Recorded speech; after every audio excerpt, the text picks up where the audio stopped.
Time for more high school football championship action in the state of North Carolina. Old North State crown going to be handed out to either Kinston or Shelby as the Vikings and Golden Lions go toe to toe. A pleasure to have you with us as we welcome you back. What a weekend it has been already. What a weekend it is going to be. And Eric, it's all about handing out trophies. It's all about lifetime memories. Once again, JP, workouts, running, lifting weights, all the classes, it culminates right here today. Somebody's going to walk away with the state championship. What do you look at in these two teams, and what do you see in this matchup, Eric? Well, both high-powered offenses. I mean, one scores almost 50 points a game, one scores almost 40 points a game. So I expect a lot of fireworks to come up today. A lot of defense is going to be played. It's going to test that secondary, but I'm hoping for a fantastic game today, JP. Fireworks because we have explosive playmakers. Time to take a look at those we will be focusing on. Who are you keeping an eye on in this one? Well, first of all, we're going to look at Tyreek Copper. He is a wide receiver, has 30 touchdowns for Kinston, JP. It's going to be hard to keep this young man under wraps today. Well, you look at the challenge he presents to opposing defenses. Same thing can be said on the other guy on the side, because here's a guy who's going to have the football in his hands often. Yeah, Land Farmer. As we walked out on the sideline, this is a big young man right here. He's responsible for throwing 48 touchdowns. They're going to have to corral him today, but he makes this offense go. Numbers speak for themselves for Land Farmer and the Golden Lions. Familiar territory for Shelby. Feels like Cleveland County a little bit here. But you know what? The folks out of the East going to have something to say about this one. What must they do to claim the title? Yeah, Kinston's going to have to stay hot on offense. Like I mentioned, Shelby scores 48 points per game, so they're going to have to keep the ball and stop the pass for Shelby. And then for Shelby, you're going to have that turnover battle. You have to attack the football with a relentless pursuit of that football and limit the penalties. Did it a decade ago. Why not go for another round? That's what it'll take. That's our Ingles food for thought. Those are the keys to the game. Let's check in with the third member of our broadcast team. Here's Madison Little, field side. Thanks, guys. Regardless of how this game ends, both of those players you talked about are going to leave a legacy of their own at their respective high schools. Shelby quarterback Land Farmer, he's already the top passer in Cleveland County history. He owns the career passing yards record and comes into this one less than 100 yards shy of 10,000. On the other side, Tyreek Copper, he's putting together a historic season of his own, third in the nation in receiving yards, first in receiving touchdowns, and a chance today to break not one, but two state records. He's just 91 yards from the single season receiving yards mark and 2 touchdowns from the touchdown record. But no matter what the stat line looks like, both of these guys are chasing the same thing tonight, adding a state championship to their already impressive resumes. The NCHSAA 3A state championship starts when we come back. Storms can come up fast, and your roof is your home's first line of defense. Tip Top Roofing is fully licensed, insured, and trusted by homeowners, HOAs, and real estate professionals. From the smallest repairs to the largest residential replacements, we handle it all, including gutters and siding. As a CertainTeed Select Shingle Master, we offer up to 25 years of workmanship coverage and a lifetime materials warranty. Ask about our senior and veteran discounts and schedule your free inspection today at tiptoproofing.net. I am so Why can no one help me? Waiting is work. I think it's Healthcare is broken. At Blue Cross and Blue Shield of North Carolina, we get it. Really? Really. That's why we're making healthcare better for all. Starting with you. Yes, you, Daryl.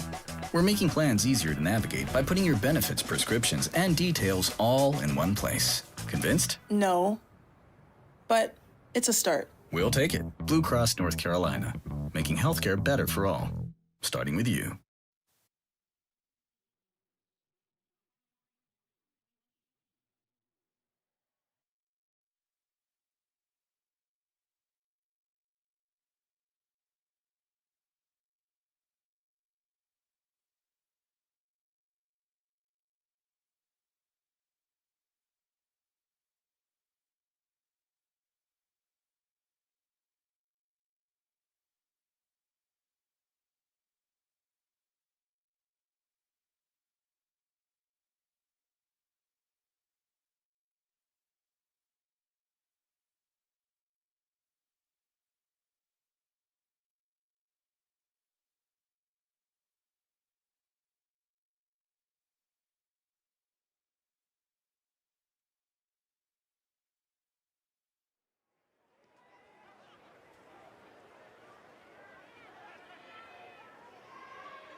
Sun shining down on Durham County Memorial Stadium for our 3A title game.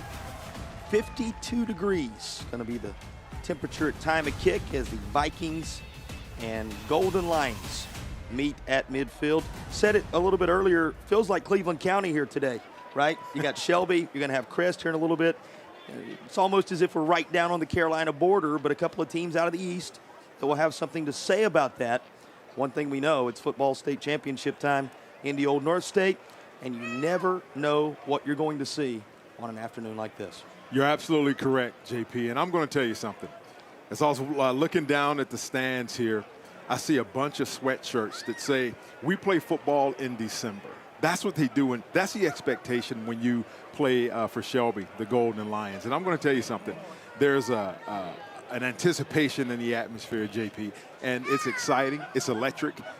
Thanks to all the administrators, the coaches, the teachers that had a hand in getting these young men on both of these sidelines to the state championship today. These two met 10 Decembers ago. It was in 2015. Shelby got the better of that one, 57-21. Yeah, and it's funny, you know, as coaches, you're kind of part psychologist, part parent, part teacher. I mean, you play a lot of roles. And coming out the banner for Kinston, it had "This Ain't 2015." So you know they've been thinking about this all week, JP. This is Shelby's 18th appearance, to Eric's point, 12-5 all time.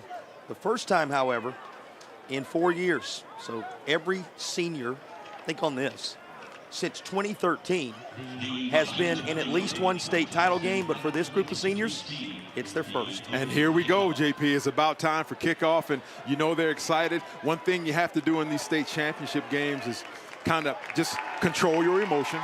The adrenaline's going to be flowing. You know, hopefully we won't get a lot of offsides and things like that initially, or false starts, but you have to control that. Coach Mike Wilbanks told us he's just happy to be a part of it. Here's a guy who's been at Shelby since 2006. 3 decades in the coaching ranks, and he's a guy who understands what it takes to get the job done. Yeah, he said it's a great joy to coach these guys, and you know, the senior leadership that got them to this point, you know they're anticipating another state championship. And here on the other side, Coach Kieselman, also the AD, so he's handling multiple responsibilities this week.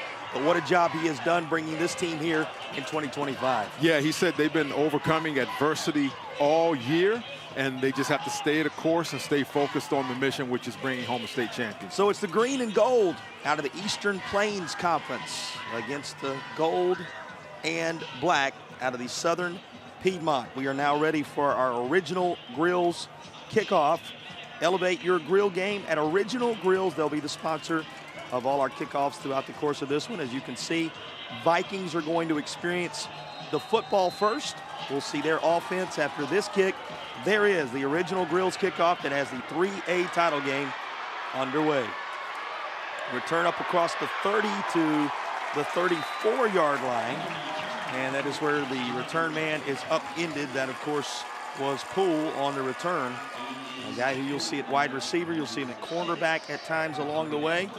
And now we turn our attention to the quarterback for this Kinston squad. And Eric, both these quarterbacks outstanding. You heard Madison tell you a little bit about some record-breaking moments on one side. Tyler Jones has numbers that are just as impressive on the other. That's right. I have written in my notes, video game-like numbers. This young man is thrown for over 4,000 yards and 54 touchdowns. It's going to be an exciting matchup. He's got Wiggins in the backfield. He's got a quartet of wide receivers, among whom Copper, who we showed you in the open, is the headliner. So there are all kinds of weapons for this Kinston squad. First play from scrimmage. It is Wiggins, and he'll be met by that Shelby D. Let's take a look at those surrounding cast members for Tyler Jones. Here's the offensive alignment for the crew out of the East. Yeah, so we highlighted Copper initially there, but he's throwing the ball also to Chambers, number 5. He's got 14 touchdowns, and McNeil, he's got 2 touchdowns. And, you know, these guys are filled with weapons on at every position, so it's going to be an exciting day. See who can strike first. Those are affordable dentures and implants starting lineups on the offensive side. Second down and around 9 after just a yard on the Wiggins carry. Now looking to throw for the first time. Set up a screen. Here are the skills of Copper on display with his first touch of the football. inside the 20, and he sets up a red zone opportunity with everything he does after the catch. You see why this young man is special, and they took advantage of Shelby's that relentless defense there, JP, as they baited him in with that screen. And as we're going to look at it here, just baited him in and let him come to him and let Copper do his thing. And you see this young man making all the cuts and the jukes, and he is off to the races. He gave you his numbers earlier, good for the second best season in the history of the state of North Carolina. Think about it, 91 yards away, as Madison told you. Got a pretty good chunk of them right there from setting the record, and also a couple of touchdowns away, and they're a little closer to touchdown territory as the first Air Experts heating and cooling red zone opportunity is in effect. And back to Wiggins, and Wiggins is chased out to the far side, and that's Jaden Williams, who would have none of it for the Golden Lions of Shelby. Here's a look at the entire defensive alignment for Shelby. Once again, our starting lineup's brought to you by Affordable Dentures and Implants. Yes, we look at this defense. It's been a stingy defense all year, JP. 158 tackles for loss, 46.5 sacks, and 10 interceptions. And led by the cornerback there, Mr. Williams, who has 1 interception, and add now number 18 for his tackle. So they're going to have to pursue that football. What will come of the Air Experts heating and cooling red zone chance? Pressure. Works out all right as he's got Wiggins. Wow. And Wiggins is still up, and he will take it all the way home. Will not be denied. Short of a Tatum and Atkinson touchdown. The work after the catch for Copper to get them down here. The work after the catch for Genesis Wiggins.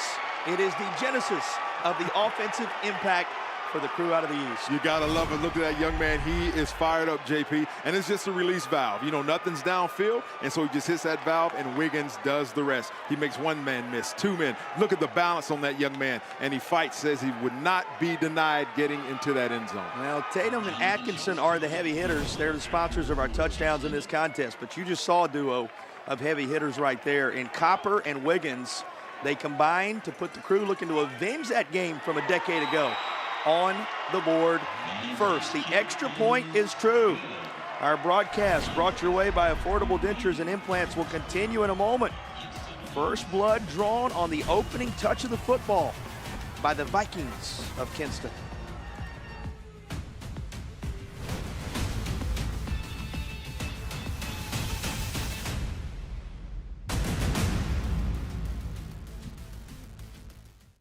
At Wells Fargo, we believe that doing can make a difference. That's why we've donated over $2 billion to strengthen local communities over the last 5 years. From over $745 million to help address housing access and affordability, to roughly $420 million to help small business owners through nonprofits, to over $55 million to support scholarships and programming for students. Because doing gets it done.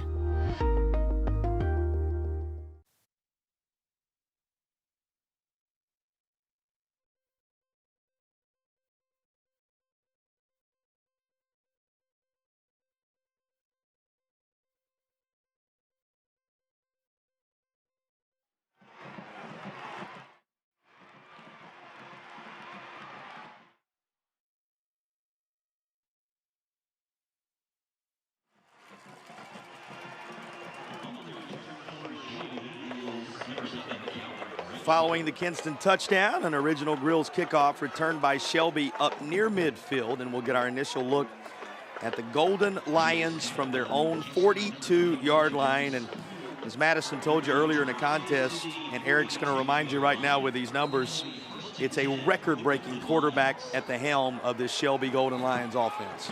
Yeah, once again, video game-like numbers also, JP. This young man has thrown for 48 touchdowns, and sure he's looking to add on to that. He throws a beautiful ball, wide open as a receiver there.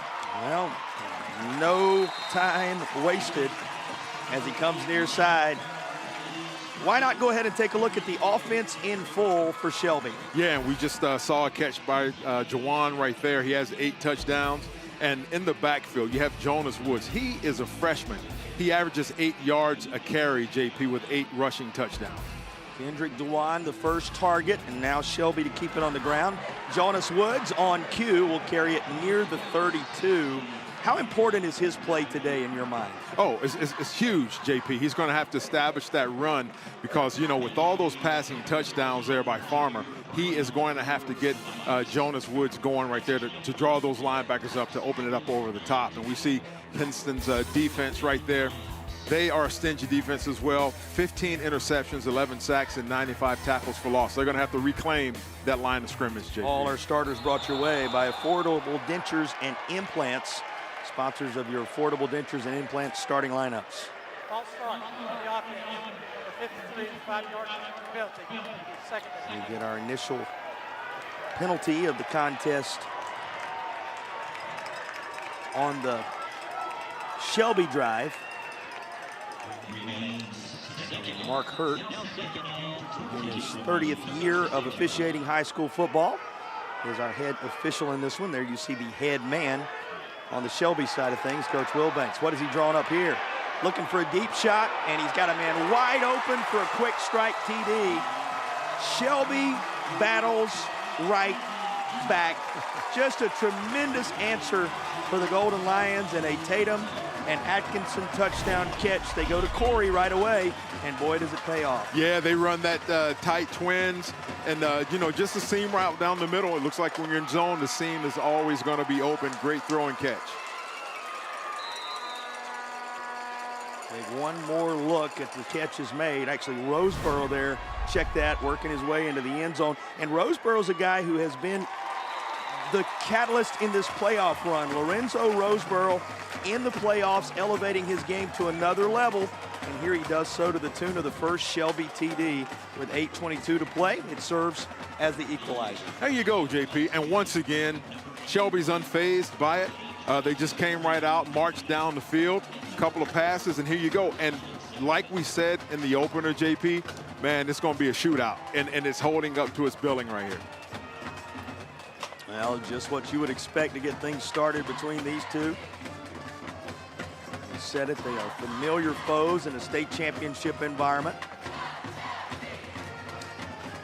And both serving notice to their, and let's go ahead and say it, E, to their well-represented fan bases here today that they came to play. You better believe it. It feels almost like a double home game, if you will.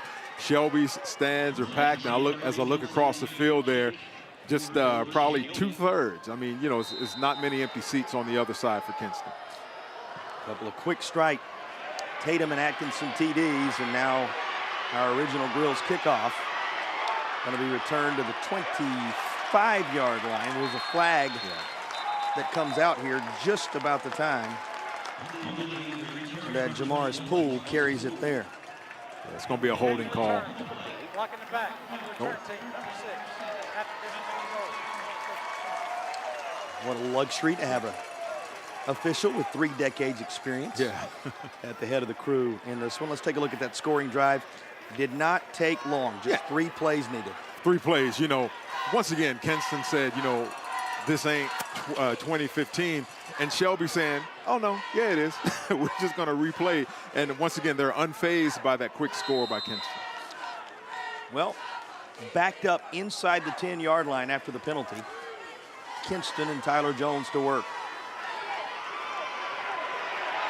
Plenty of black jerseys there, and they snuff it out right away.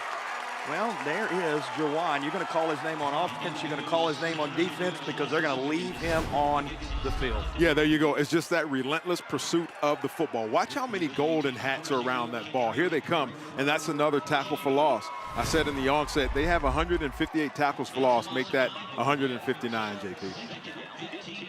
Got to make sure you get all those in there. That's right. This one for a loss all the way back to the 4-yard line. Closing in on 7.5 remaining in the opening period. And a little bit of miscommunication here. It's incomplete. Yeah, and it looks like a timing pattern. You know, you're going to 1, 2, 3 stop, throw, and, you know, the receiver, they just weren't on the same page there. And that's, you know, as I look at it, JP, that's controlling those emotions, that adrenaline. You're in the state championship game. All you've been hearing all week and all season is we got to get this thing. This is not 2015. And so you may get a little bit of those jitters every now and then. Work them out early. Yeah, that's right. That's the challenge. Here comes 3rd down. A reminder, They need the 20-yard line to move the chains. From his own end zone. Set up underneath.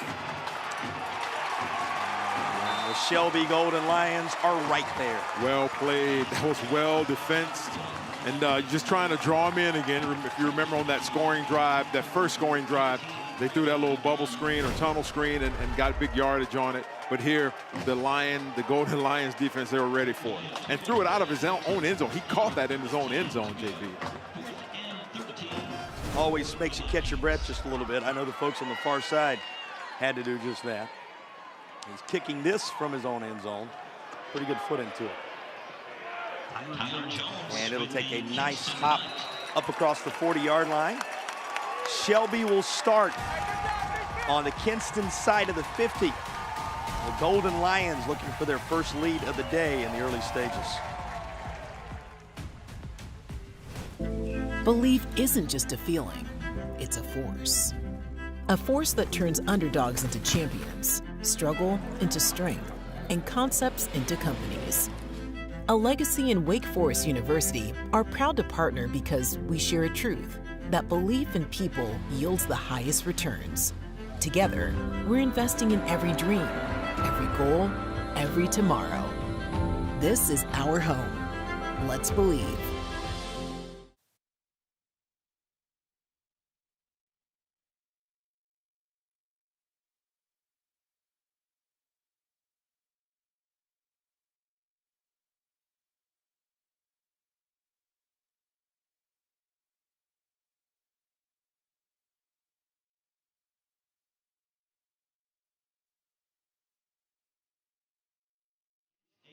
NCHSAA.org and the football championship page to access the program.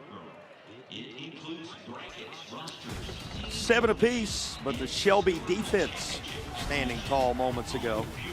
We welcome you back to our broadcast presented by Affordable Dentures and Implants. What are your early impressions of this 3A title game, E? Well, this is what I think. This is a very important drive for Kinston right now. If Shelby goes down in 2 or 3 plays and scores, then I'm going to tell you something. Psychologically, that does something to you, JP, because they just held them. You know, 3 and out of them here. They got the ball in great field position, and this is a big drive right here, depending on how that defense is. Looking deep again. And had a man deep again, just overshot his intended target, and that was going to be double the pleasure of Kendrick Drawan right there. They were looking for him again. JP, I'm telling you, man, they are gun slingers. This young man has been throwing the ball all over the yard. He sits back there. He's confident. He's waiting on him to get open and just beyond the reach of his fingertips. But I tell you what, JP, he's going to be looking that way all night. What does it say about the approach of this Shelby coaching staff, what we've seen right away? Yeah, it says trust. I trust number 8. I trust the game plan. I trust our players to execute it. There's no panic in it. We'll toss over the middle this time, right between the hashes, down inside the 30 to the 27-yard line, as Emmanuel Collins, a 3-year starter, gets involved. Yeah, he's just under 1,000 yards receiving, JP. 12 touchdowns, and he just added to it. This could be a long day for Kinston if they don't make a stop right here. Yeah, because Land Farmer has become the all-time leading passer in Cleveland County because he has so many different weapons. Big arm. Here's another, wide open. And it's another touchdown. Goes to Ramsor. And Calvin Ramsor, a 4-year starter, has a state championship TD. Shelby is out front just that quickly. Yeah, JP, and like I stated, man, if they come out and he's got all the time in the world to survey the field and just wait for his receivers to get open, and once again, you got a receiver standing wide open, untouched into the end zone. So a couple of different receivers with TD catches. And this Tatum and Atkinson touchdown, making it 13-7. Looking for the extra point. The kicker, Matt Grenier. It is true. And with 6:25 to go in the first, Shelby has touched the football twice. You've seen the result. Yeah, they scored twice, JP. And, you know, I'm looking at the body language of some of the linemen out there for Shelby, and they were just like, yeah, this is exactly what we expected. Let's get our job done. Let's do it. Let's make it convincing. Well, you'll be reminded that First Source Rentals will provide our powering the game moment. First Source Rentals, rent it. Powering the game. They provide you the opportunity to see these state championships live as they happen all across the state of North Carolina. What a weekend it's been. 8 games across 3 days in 3 separate locations, but all staggered in such a way that you don't miss a single snap. Happy to have you with us as this Original Grills kickoff will provide Kinston a chance to respond, and they'll do so from the 33. Well, tale of 2 drives for Kinston to this point. The first one on which they got a major impact from their playmaker made it look easy in taking the early lead. The last time around, Shelby's defense tightened up. Yeah, they're going to have to get something established, get a rhythm going. You know, if Shelby touches, every time they touch the ball, they score, like the keys to the game said, they're going to need to stay hot on offense and take their time, establish the run, get them in a good situation to where they can capitalize on it. And it's incomplete down the far side with 6:15 to play.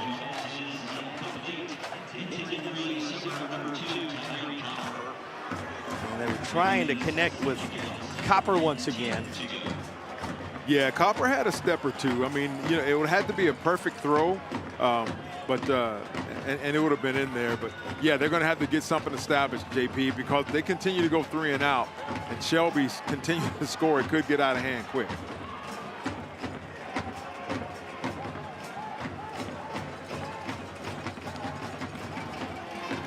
Second down. Little toss far side, and it's going to be up to the 35.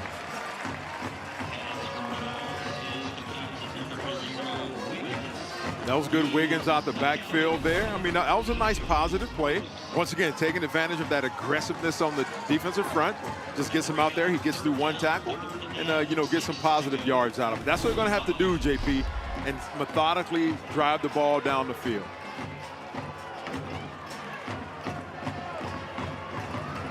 And 3rd down coming.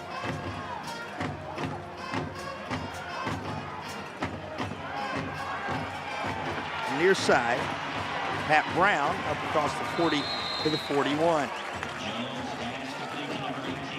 Well, that'll put him near the marker. Decision time. Oh, you got to go for it. I mean, if I'm thinking, you know, it's no doubt. Coach Gieselman, he's got to get this. He's got to keep that football out of the hands of Shelby. Get these methodical drives if necessary. Stick in the end zone, play some sound defense, and try and do it again.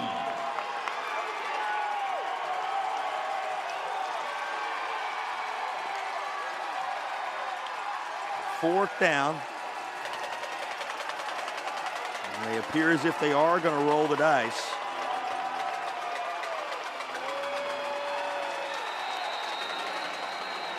And whistles before the play.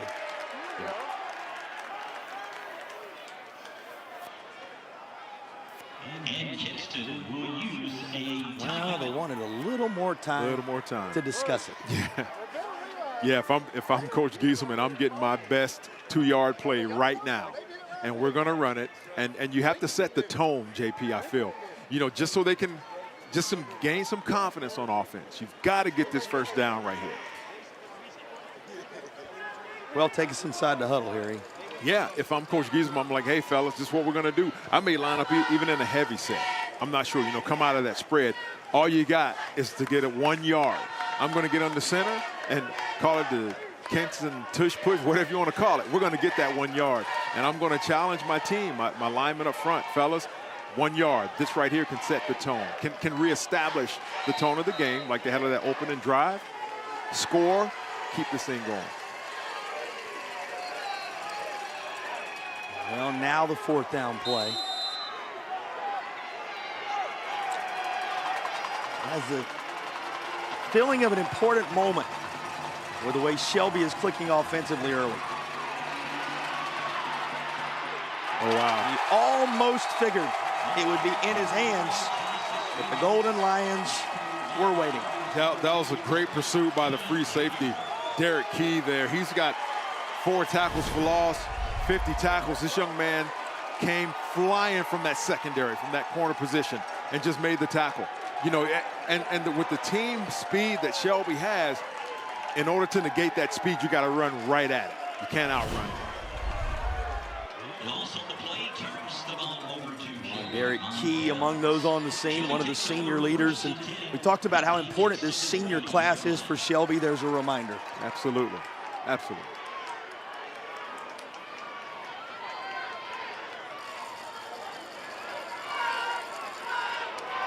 Quick cut. Seam route. It is him, and it is just out of his reach. Boy, designed beautifully, and it was all set up for an Emmanuel Collins touchdown just through his fingertip. Yeah, and they went empty set, you know, and so you know beyond a shadow of a doubt is going to be a pass. And it looks like Kinston was in like a 2-deep shell, and he just ran vertical right down the middle of the field, and Farmer just overthrew him. But you can best believe, JP, they're going to come back to it. Shelby pulling out all the stops in this first quarter. Dancing through some traffic on the right hash. Jonas Woods reminding you what a key part of this offense he is. You know, he sets up so much of what this vast array of wide receivers can present. Absolutely, because what you have to do, if you establish the run game, you know, if you only have 4 or 5 guys in the box, you're going to run the ball. As soon as they bring one man down in the box to try and stop, but given 6 in the box, then you're going to go over top. And so that running game is vitally important. A 3rd down for Shelby. Yep, looks like they're in cover 1. Well, calling his own number. Maybe about a couple of yards shy. As Land Farmer can from time to time tuck it when he needs to. Yeah, oh yeah, he's proven that, JP. This young man has rushed for 13 touchdowns. And so, yeah, when there's nothing there, just tuck it and run. Get what you can. Just a yard or so away from that 1st down mark.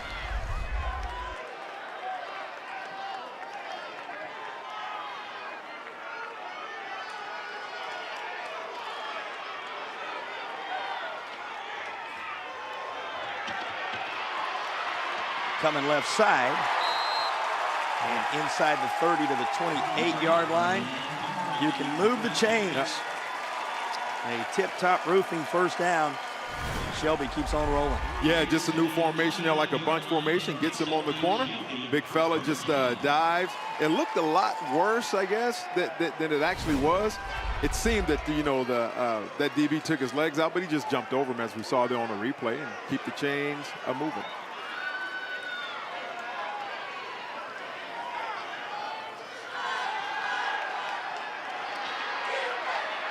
Looking far side. And incomplete. His intended target there was Kendrick Draper.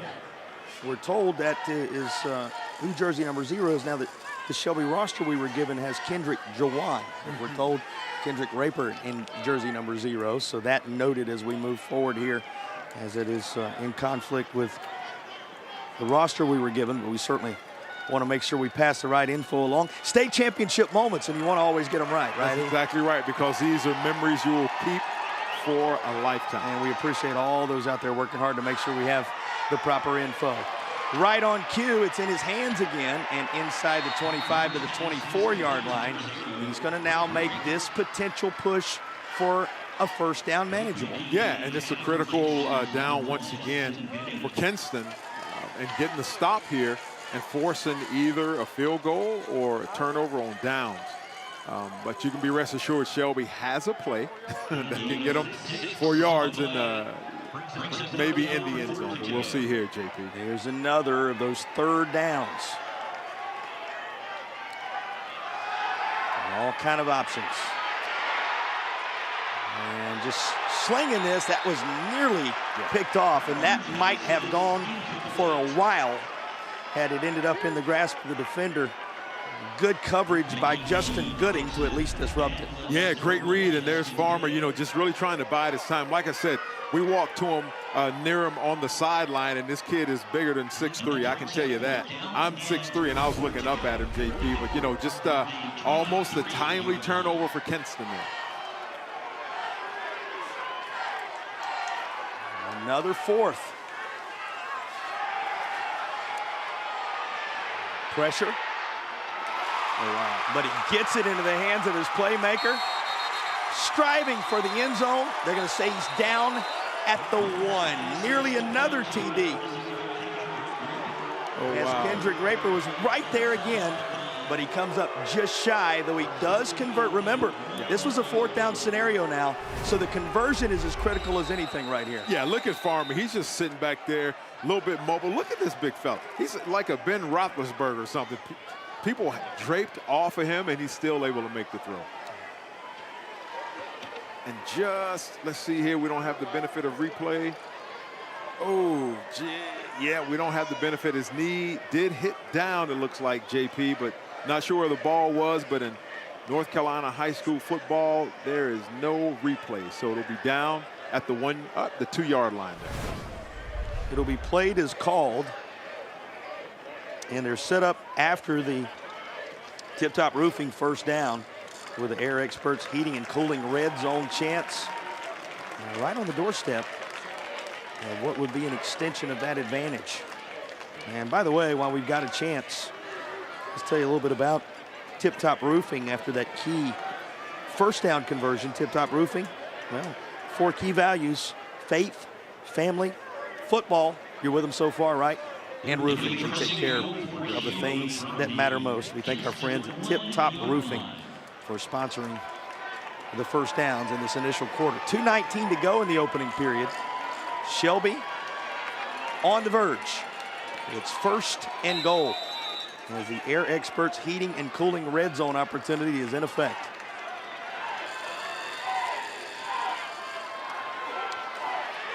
One thing on his mind. Land Farmer lunges ahead for the Shelby TD. Yep, adds to that total once again. That was a great effort by Raper on that last play to try and get in there. But yeah, we hear Land Farmer. He's rushed for 13 touchdowns, make it now 14. 6'4", 6'5", 230 pounds, maybe 250. You're not going to stop him, JP, not with 2 yards.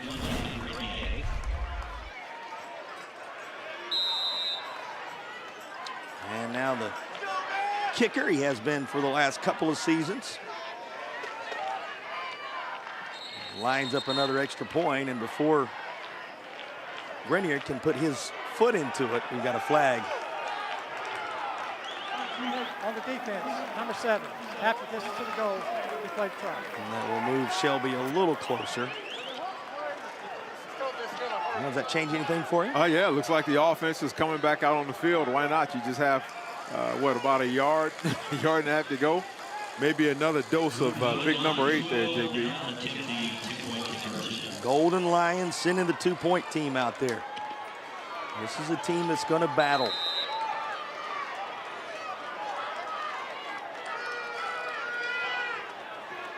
Work for the TD.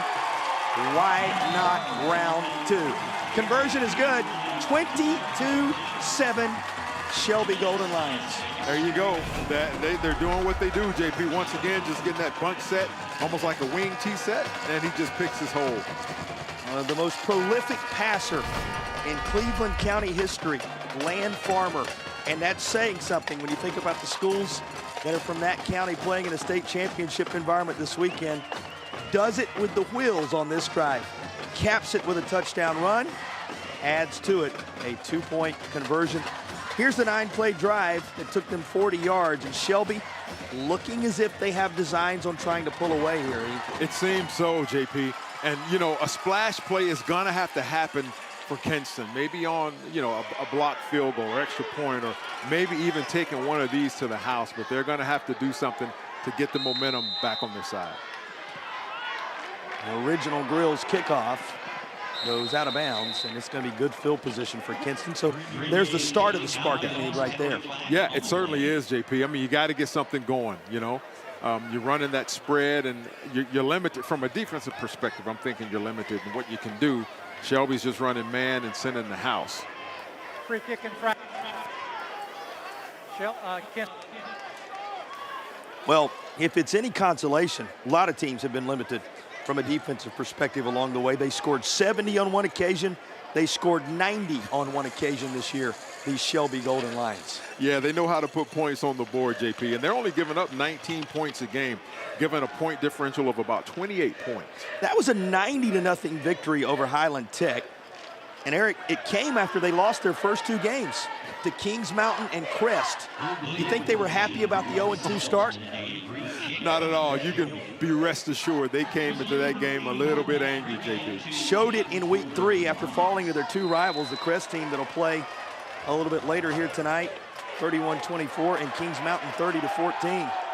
But it has been downhill ever since for this Shelby squad in terms of scoring. The return of the original Grills kickoff to just across the 20-yard line, and now Kinston to take over.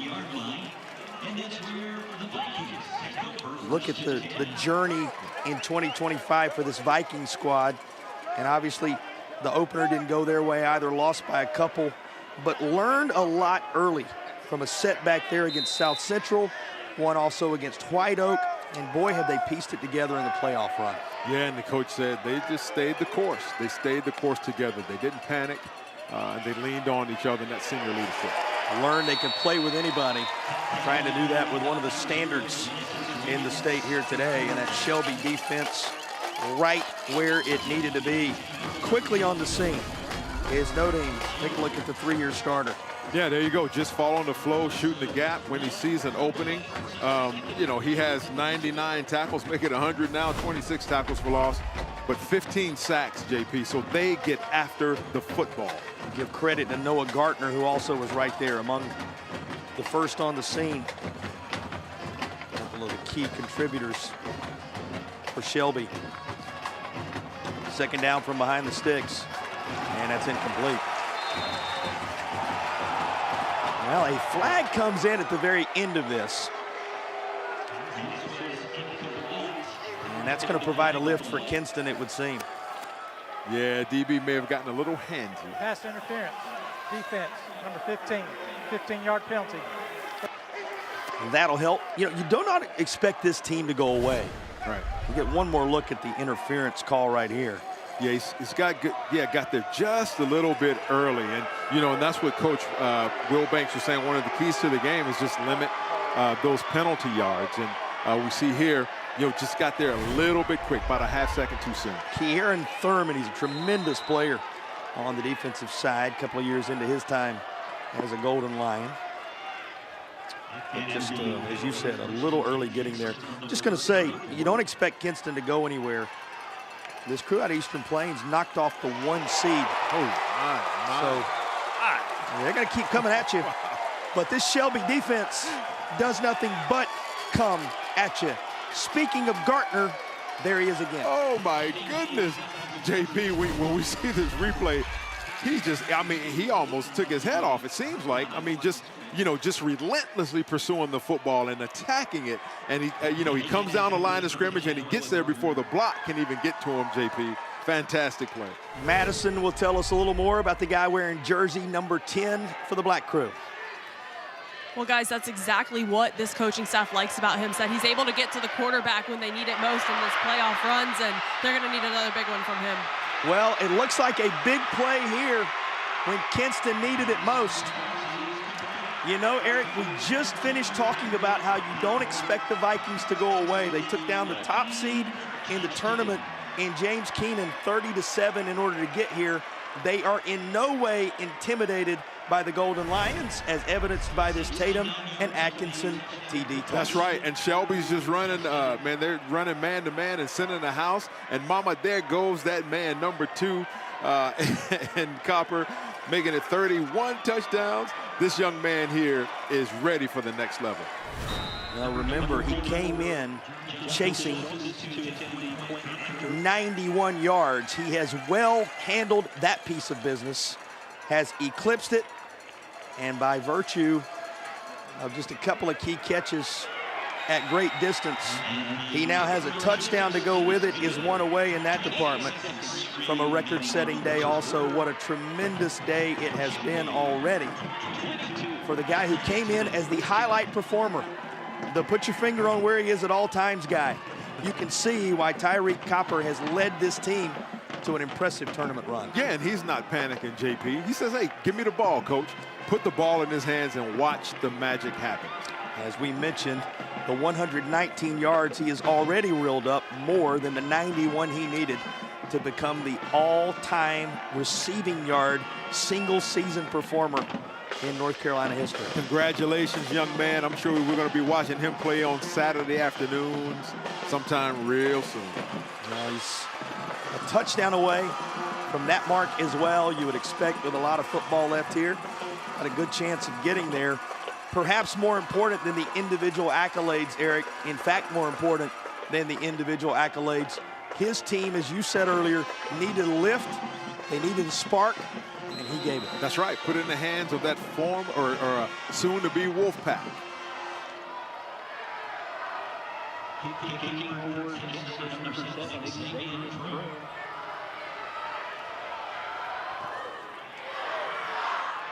Well, historically, as we get the original Grills kickoff, these games played in that venue. Would have been a little preview along the way. Obviously, some scheduling challenges. And one thing you can say about this environment today is the intimate nature of this facility here at Durham County Memorial Stadium really highlights these two fan bases and the way they've shown up to fill the seats. Sure does. It feels like a home game. Kinston makes a play, and you hear, the shouts and the roars, and you feel that rumble. And likewise with Shelby. And I'm going to tell you something. Right now, it's pivotal. Momentum seems to have shifted a little bit, JP. And then when you're dealing with high school football, the big Mo is very important. He'll change sidelines from time to time. It certainly does. Got to keep an eye on where he's located. Got to keep an eye on where this guy's located. Farmer rolls out near side. He makes a man miss and knows exactly where the sticks are. You can move the chains. That is a tip-top roofing first down, perhaps the final tip-top roofing first down of the quarter. What do you do with this young fella? Look here. I mean, he's sitting back there perusing the scene. That's one missed tackle, two missed tackles. Eyes still downfield, three missed tackles. He says, you know what?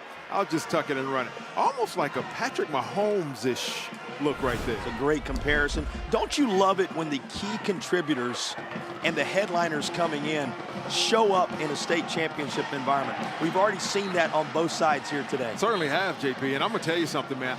We call it at the beginning, at the onset. This is going to be, man, fireworks going off, man.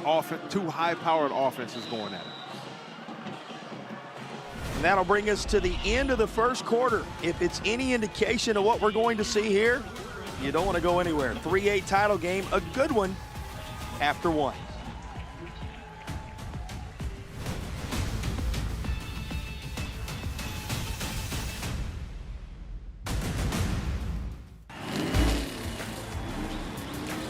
Robert, go for more. Hey. Hurt in a car wreck? Don't go up against the insurance company alone. Let the heavy hitters do it for you. Call 800-LAW-0804, and we'll go after all the money they should be paying you. Stay out of the courtroom and get into the end zone. Call the heavy hitters. We're attorneys Tatum and Atkinson. Call the heavy hitters. They'll work to get you more. 1-800-LAW-0804.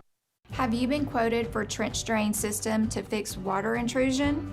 Before you compromise your foundation, talk to Foundation Solutions. We provide a more efficient, more cost-effective way to keep your basement dry.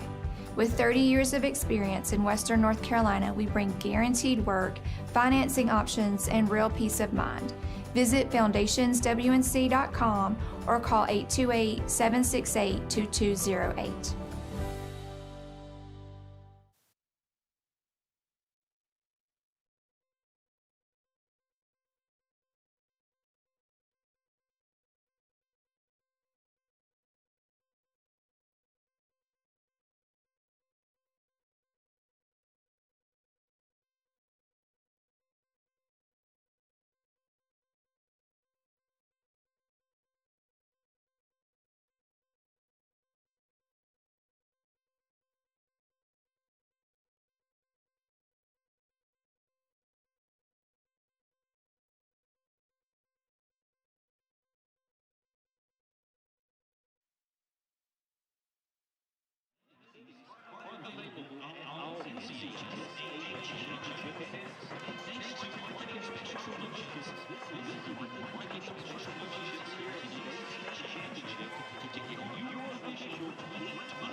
numbers speak to the type of quarter we just witnessed as we welcome you back to our 3A state championship broadcast, brought to you by Affordable Dentures and Implants. What sticks out to you? What jumps off the stat sheet your direction? Yeah, when I look at those stats, JP, they look kind of even except for rushing. You know, Kinston has minus 20 yards, and that, you know, this defense from Shelby, like I said, they have 160 tackles for loss now, so they attack the line of scrimmage.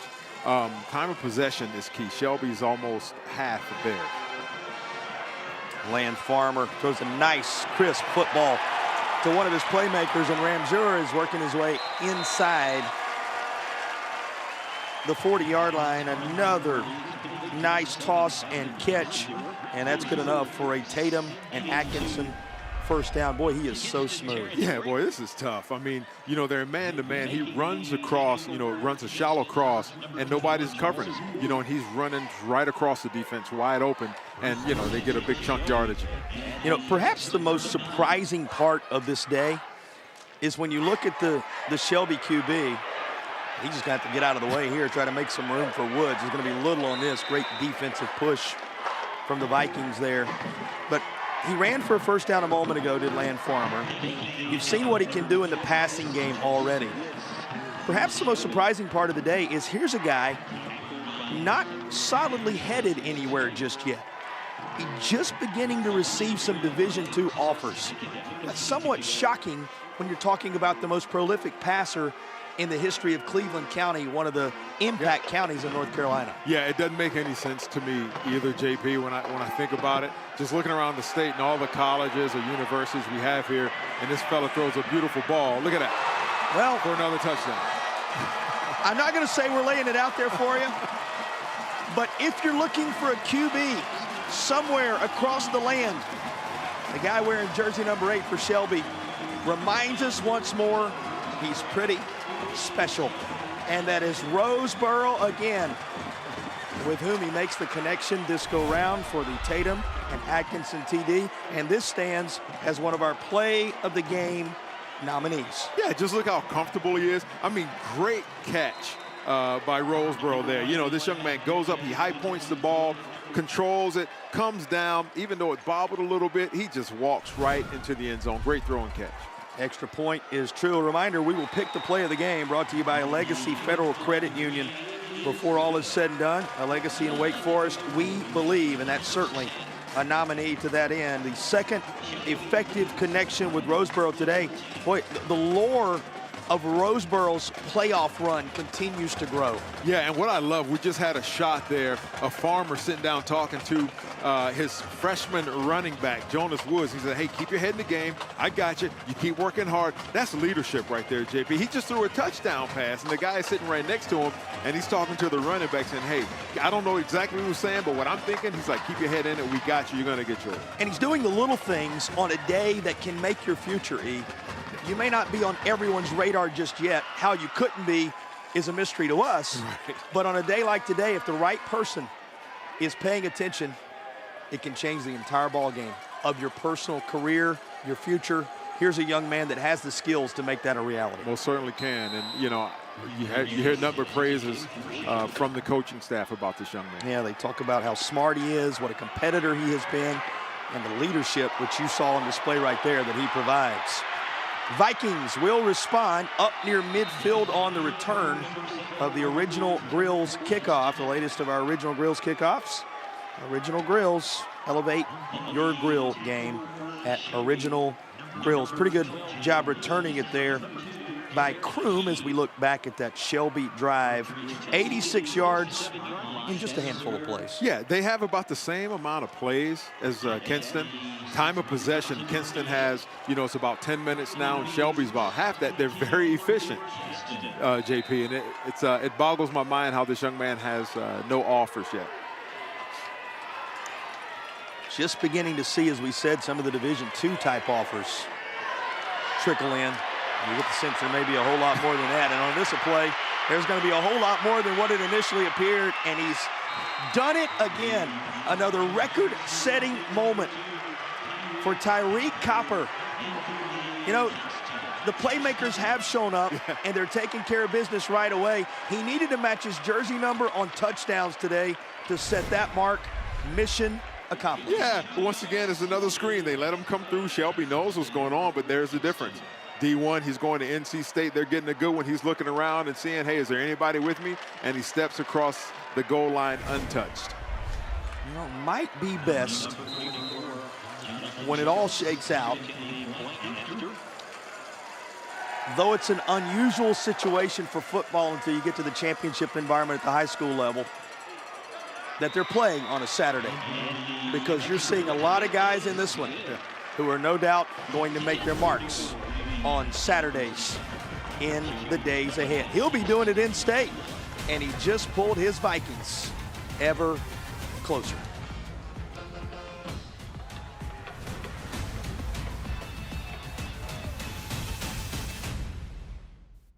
Life can be tough. The daily grind, the pressures, the uncertainties, it all adds up. Let's be open and honest about our mental health. Let's support each other when we're hurting, because it's okay not to be okay. Tonight's high-end zone views of the game are compliments of First Source Equipment Rentals and Sales in Mebane and Burlington. First Source Rentals, reliable, safe equipment rentals in Alamance County.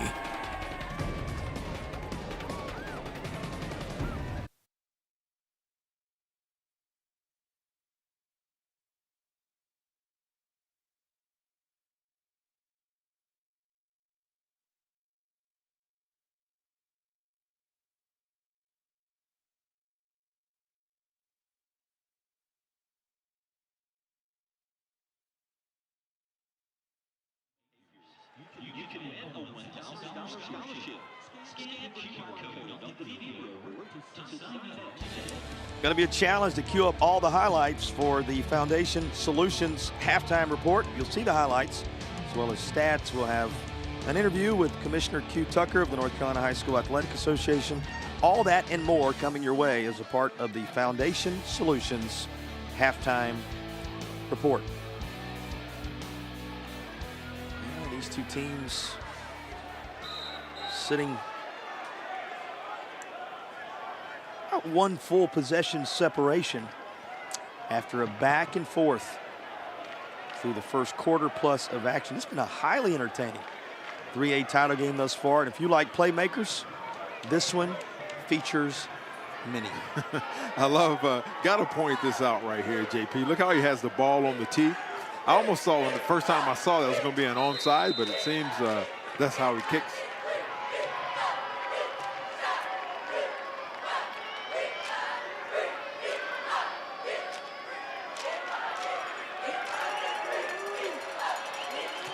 Just a preference.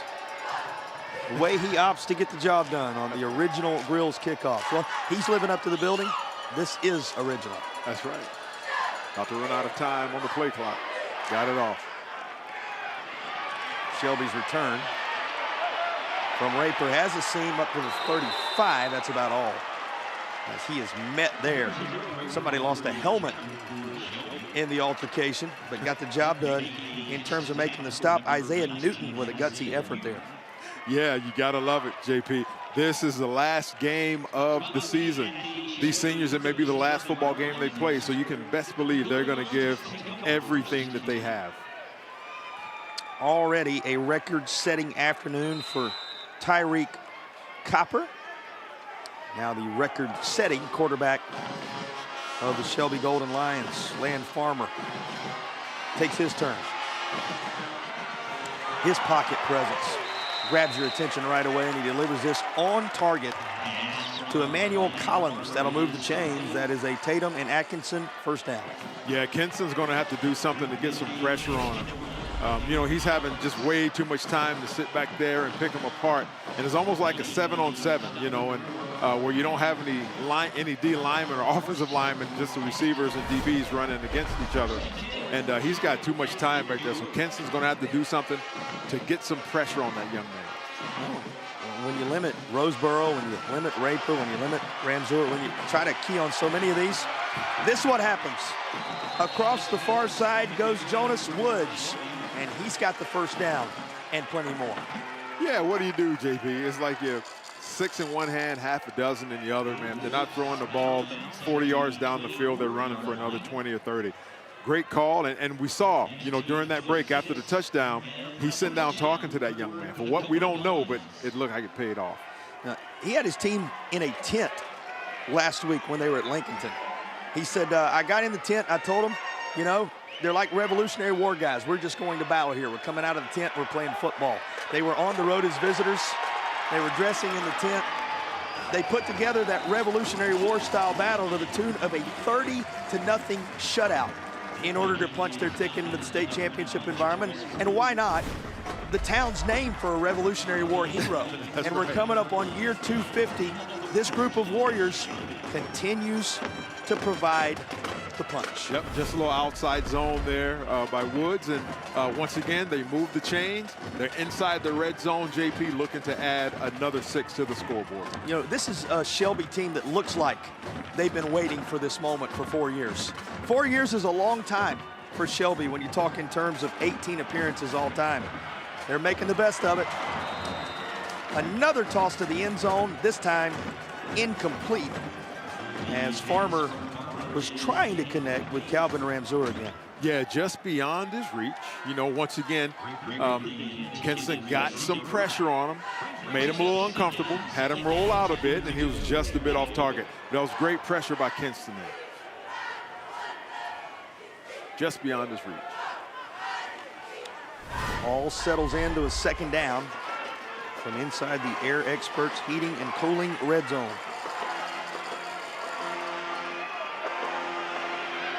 He's been good on this drive. Yep. Why not cap it? Jonas Woods has a touchdown run to go with all that high-flying air attack that Land Farmers put together. This Tatum and Atkinson touchdown is going to push Shelby further out front. Further out front, JP. And yeah, just a little stretch zone. You'll run into the left and allowing him to pick his hole. All the linemen are doing is they're stepping left and they're running and blocking the next threat, and he gets an opportunity to select where he wants to go. When you limit the wide receivers, you get another dose of Woods. When you handle Woods, so many different wide receivers coming your way. Shelby prolific, but how about this? Able to get some penetration and block the kick. There's a lift in what had been an 8-point separation at times. There you go. And, so now they don't have to chase that 1 point, JP. It's now even. All they have to do is just put another 6 on the board. Well, it looked like Jamaris Poole, perhaps, who got in there, and it is. Yep. Watch Jamaris Poole come right up the middle. No problem. There you go. I love it, JP. There's no quit in these young fellas. And he's a senior. Once again, this may be his last football game. He's giving it all he's got. Good job, young fella. Yeah, another one of those. And as you said, that moment that is never coming back for the crew out of the Eastern Plains Conference. Making the trip from Kinston to battle it out for a state title. 110 miles to the stadium. They're about 300 miles away from Shelby when you talk about where these two teams are located out of the East. And then in the case of Shelby, down in, as we told you, Cleveland County, down near the state line on the other side of Charlotte. So, and quite a journey for these two, and that's beyond the miles as we have our original Grills kickoff after the Shelby TD. Return to the 34-yard line, and that's about all that will be there for Chambers on the return. We were talking about the senior class for Kinston just a moment ago. For more on that topic, let's go down and check in with Madison. Well, Coach Dieselman told me that that's what's fueled this postseason push. Last year, they made it to the 4th round of playoffs, got knocked out then, and immediately craved more. He said on the bus ride home, they told him they wanted to take it all the way this season, and he sensed that as early as spring practice. Since then, the competitive edge has been there, and this group playing their last possible game together, hoping to leave thumbprints on Kinston, guys. Great stuff, Madison. And Eric, they've reeled off 5 wins in a row, including taking down the 1 seed James Keenan to get here in the state championship environment. So this is a team already having accomplished some things many might not have expected, and they're staying right there with Shelby at the moment. That's a big lick here on the ball carrier, and this is the kind of football you're going to get in the 3A range. Jaden right? Williams, I love it. Watch how it's just relentless pursuit. Watch it, boom, and he lowers the boom right there at the end, and he says, hello, I'm here. This is the state championship. We're looking to go home with the win. Wiggins, good for a couple before that big lick, and I know anytime we get a defensive moment, the former Tar Heel linebacker is going to let you know about it. Eric loving what he saw there, and the offense answers. Falling down to the turf and still able to somehow reel it in is Pat Brown. That's good enough for a Tatum and Atkinson first down. Yeah, JP, great concentration. He had plenty of time. He's running, he's falling back. He takes the contact and goes to the ground with the football. Great catch, young man. I'm going to tell you something else. Derek Key was right there with him. Yeah. There wasn't much of a window, E, and somehow Pat Brown catches it as he's going to the turf. 8 and change remaining in the opening half. Looking downfield, and that's disrupted on the scene when he needed to be. Derek Key, whose name we called a moment ago, 4-year guy for the Shelby Lions D. He comes up huge in this moment. Great timing. Yeah, it was great closing on the ball. Once again, quarterback has plenty of time. Threw it maybe a little too high, but great timing right there by Mr. Key. The 2nd and 10 coming for the East champion in 3A, the Vikings of Kinston. To give both these coaching staffs credit, leaving nothing in the playbook today. Here's a nice wrinkle. Yeah, good run, good run. Forward, still digging and dragging him with him inside the 30-yard line. That's a gutsy run and a tremendous finish. And, you know, sometimes you lose the lid, but a lot more you gained along the way. You think this game doesn't mean something to these young men, JP? You watch just the effort that he gets right here with this draw. You're taking advantage of that aggressive defense, and he's just running. He's moving his feet. He's pumping. That's Elijah, something he will not be denied. Look at this young man. This is, man, it's a highlight reel. Well, you were just talking about the senior class a moment ago. We heard about him from Madison. Sumter, another of those. Now up top and snatching it out of the sky with one of the catches of the contest is Chambers. There's more than one wide receiver on this team, right? Oh, my goodness, JP. Chambers with a Tatum and Atkinson TD for the Vikings. It was a thing of beauty. We talk about that big momentum, JP. There's a distinct feeling that Kinston says we are not going to be denied. Great job sitting in the pocket there by Jones, and look how he high points the ball. 2 defenders around him, JP, throws caution into the wind, comes down with the catch. When these two teams met in the 2015 state championship environment, Shelby created plenty of separation. 10 years later, it's a shootout, and Kinston is staying right with them. 35-28 with 7:39 to play in the half. Our broadcast presented by Affordable Dentures and Implants continues when you return to Durham in just a moment.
They're ready for a little football, probably wondering who the player of the game is going to be.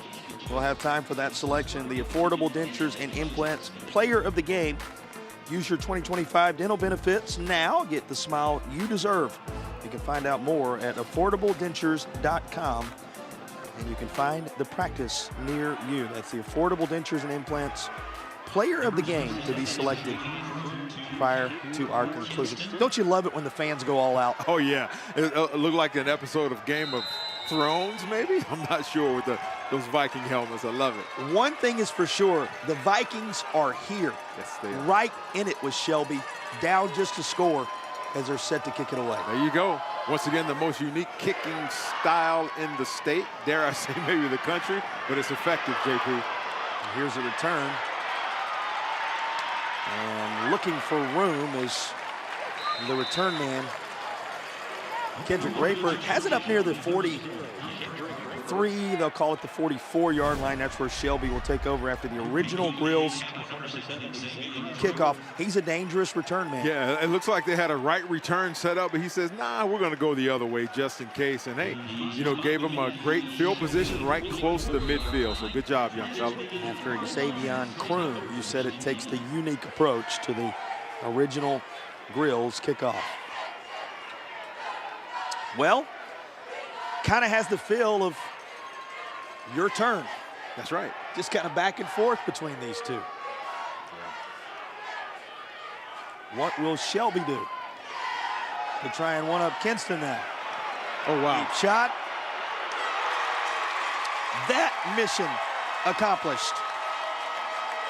Wow. Emmanuel Collins, nobody in the neighborhood with 7:22 to play in the half. You know what it looked like, JP, because looks like they had Copper on him.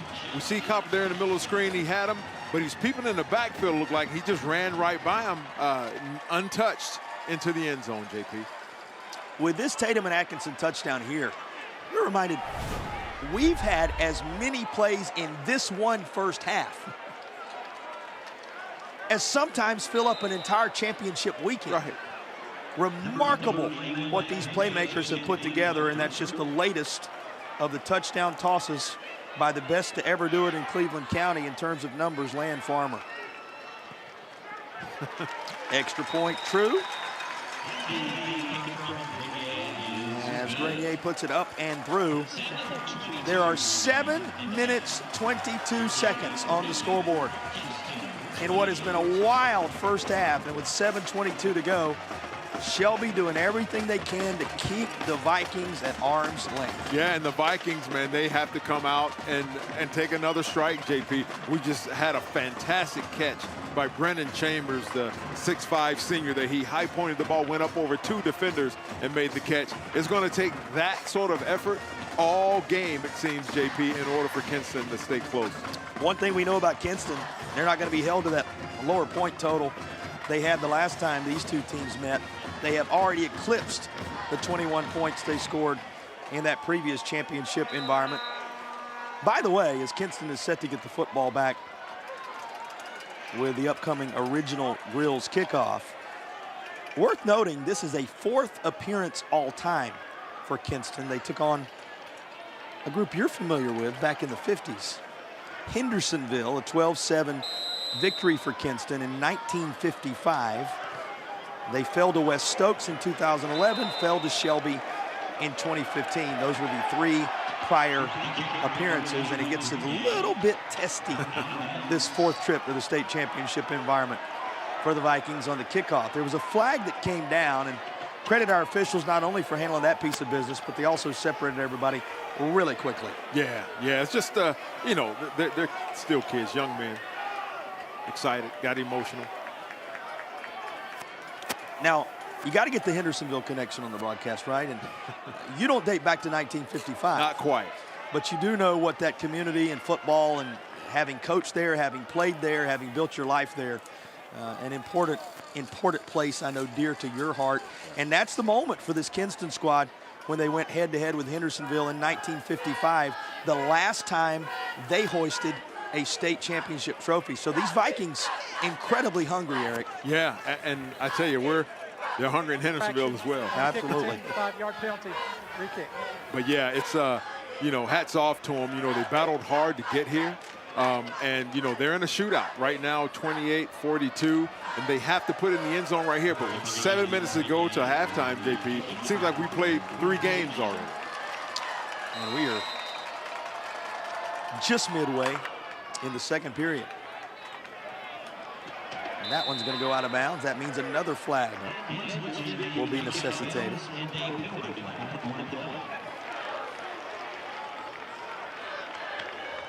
Of course, penalty. If you're wondering the reference we made, the pride of Hendersonville right here by my side, the former North Carolina Tar Heel, outstanding defender from Mac Brown in his first stint there here in the Tar Heel State.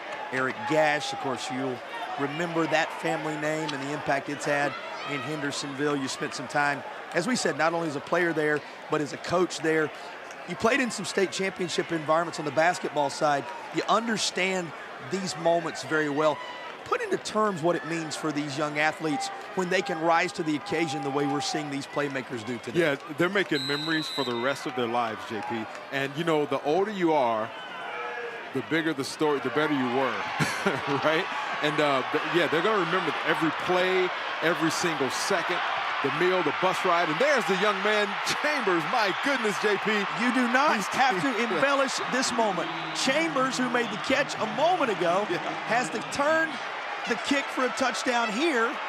And some of those moments, I'll underscore it, you don't have to talk it up. It was pretty incredible. Absolutely. And you, JP, it couldn't have been more timely. They needed a play. They needed to get momentum back on their side. And this is the second re-kick, and he catches it. It wasn't even intended to go to him, but he says, hey, I got it. I'm going to take it to the house. Mama, there he goes once again, running down that field. They will have to seriously consider putting it in the hands of number 5 the rest of the way. A kickoff return for a touchdown that makes it 34 on the board for Kinston. Back within 7 as Johnny Schultes puts it through the uprights. These teams continue to trade scores. Kinston Vikings have no intention of allowing Shelby to run off and hide in 2025. What, 13 seconds goes off the off the scoreboard, JP? 35-42. I love it. And they, you know, I had for my keys to the game for Kinston is they were going to have a big play on special teams. And there it is. Might have to consider multiple intermissions in this one if the pace continues. 22 Shelby points in the first quarter, 14 of them for Kinston. And both teams with 3 scores here. Kinston with 21 on the board in the second to Shelby's 20, and they're putting right on display for you that unique kicking environment you've discussed. You gotta love it, JP. We knew it was going to be high-powered and high-flying, but who knew it was going to be this exciting? I love it. And still, with 7 minutes to go in the first half.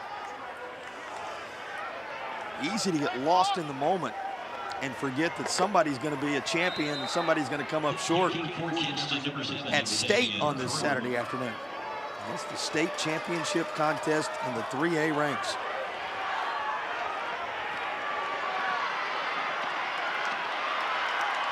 Well, pretty good return on the Shelby side up near the 40-yard line for Kendrick Raper on the return.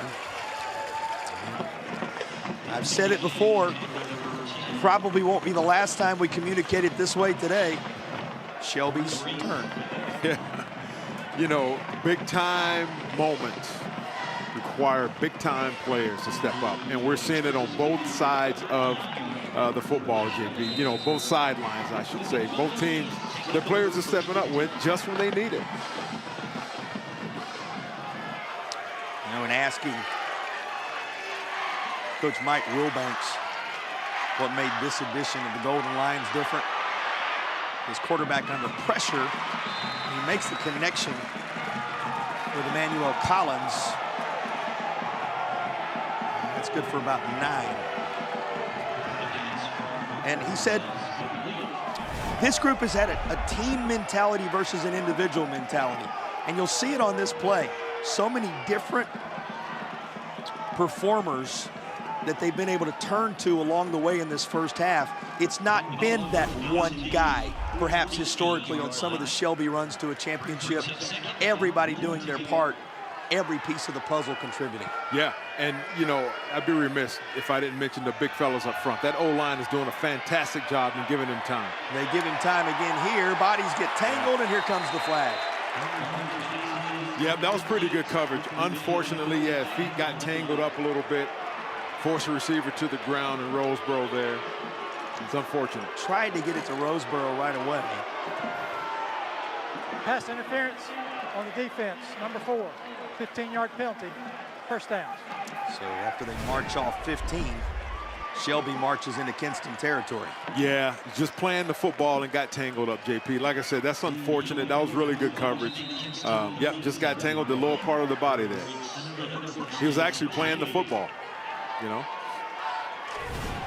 Sometimes you do all you can, it just doesn't work out. That's the case for the defense this time around. Woods. He gets about half of what's needed on first down. Yeah, I mean, that was, you know, it was a good play by the offense, but I look at the defense as well. That was really good pursuit. Yeah, they gave up about 5 yards on it, but watch the white hats as they're pursuing the football down the line of scrimmage, you know, and they're getting there. 1, 2, 3, you know, they have the gang tackle. But I love the zone blocking that O-line, JP. I mean, he's got his holes to pick from, so good job from Woods there. So much fun and gun in the last several moments. You forget how impactful Jonas Woods can be. Yeah, he averages about 8 yards a carry. So, and he's a freshman, JP. Let's not forget that. A lot of football left in his Shelby career. Well designed and well executed. That's Ramser again. He's down inside the 15. Sets up an Air Experts heating and cooling red zone chance. And it looks like Kinston may have been playing man-to-man there, and you sneak that little wing across, that shallow cross in there, and they just can't keep up with them. Good execution. Reminder, you can schedule your tune-up today at airexperts.com. That's Air Experts Heating and Cooling, sponsors of our red zone. To the 10. Actually stacked up at the 11 this time was Woods. Hey, the clock's running. There you go. Hey, JP, and something I noticed there by the defense, real quick from Kinston, they're ripping at the football. And so, you know, there's a rule that we kind of had. First man there is going to wrap up. Next man coming in is going to attack that football. Try and knock it out of there, that peanut punch, try and knock it out there or rip their hand away from it. So we got to watch that defense. But that was a good job by Woods there in holding on to that ball. End zone. Reeled in. Boy, great job by the receiver here just to go up top and pull that down. Kendrick Raper again. Yeah. With a Shelby receiving moment to remember, as this is the Tatum and Atkinson TD. Yeah, just standing in there and almost like a little jump pass. Look at that. High points the ball once again, looks it in, and it's just like, hey, I could do this all day, fellas. Bring it on. He becomes the 4th different Shelby Lion to receive a touchdown pass in this contest. He joins Roseboro, who has a couple, Ramser with 1, and Collins with 1. A reminder of just how many weapons Land, Farmer, and company are working with in building their advantage to 49-35. This is the final score. It seems we're not even at halftime yet, JP. 4 minutes and 49 seconds to go. It seems like both of these teams still have a lot of offense left. We're not even close to halftime yet. Right. I looked up a moment ago and was shocked that the clock was running. For the longest time, it was 10 seconds touchdown, 15 seconds touchdown. Yeah. To go under 5 minutes to play with a doorstep of 50 secured by Shelby. What a day this has proven to be. Yeah, you know, from an offensive coordinator's perspective, this is a dream game. They love every single minute of it. From a defensive perspective, I'm pulling my hair out. If I had hair, I'd be pulling it out right now, JP. Because, like, how can you stop them? How do you slow them down? How do you get pressure? And when you try and get pressure, they throw it over the top. Yeah, the defensive coordinators in this game, forget the playbook. They got to go to the bus and get the textbook. Find something unique to try to stop these two high-powered offenses. Up across the 30, ball popped out, but they're going to say the return man was down. Oh, wow. And that's a huge call. That is. That was all when you talk about shifting of momentum back. And he almost broke that. Look at Jaden Williams. He says, what don't you understand? I got the football in my hands. Right. Of little consequence. Coming through. I thought he was going to come out of that pile right at the last second there. Ooh. It looked like that ball came out, but once again, JP, we don't have the advantage of instant replay in high school football. Well, you give Jaden Williams credit. Did everything he could to sell it, but it will be Kinston football. And that's important because remember, in this shootout, which we're currently locked, Kinston on every possession looking to keep pace to stay within one each time they score. One possession, that is. And this is going to be carried over the left side by Tyler Jones. There's a change of pace for Yeah, him. it is, for sure. They ran like a little speed option. And like it had growing some legs. Now, you know, he got 7, 8 yards on the play. That's a successful play. But in a game like this, you need those big chunk plays. Don't worry. Yeah, it's coming. They're there.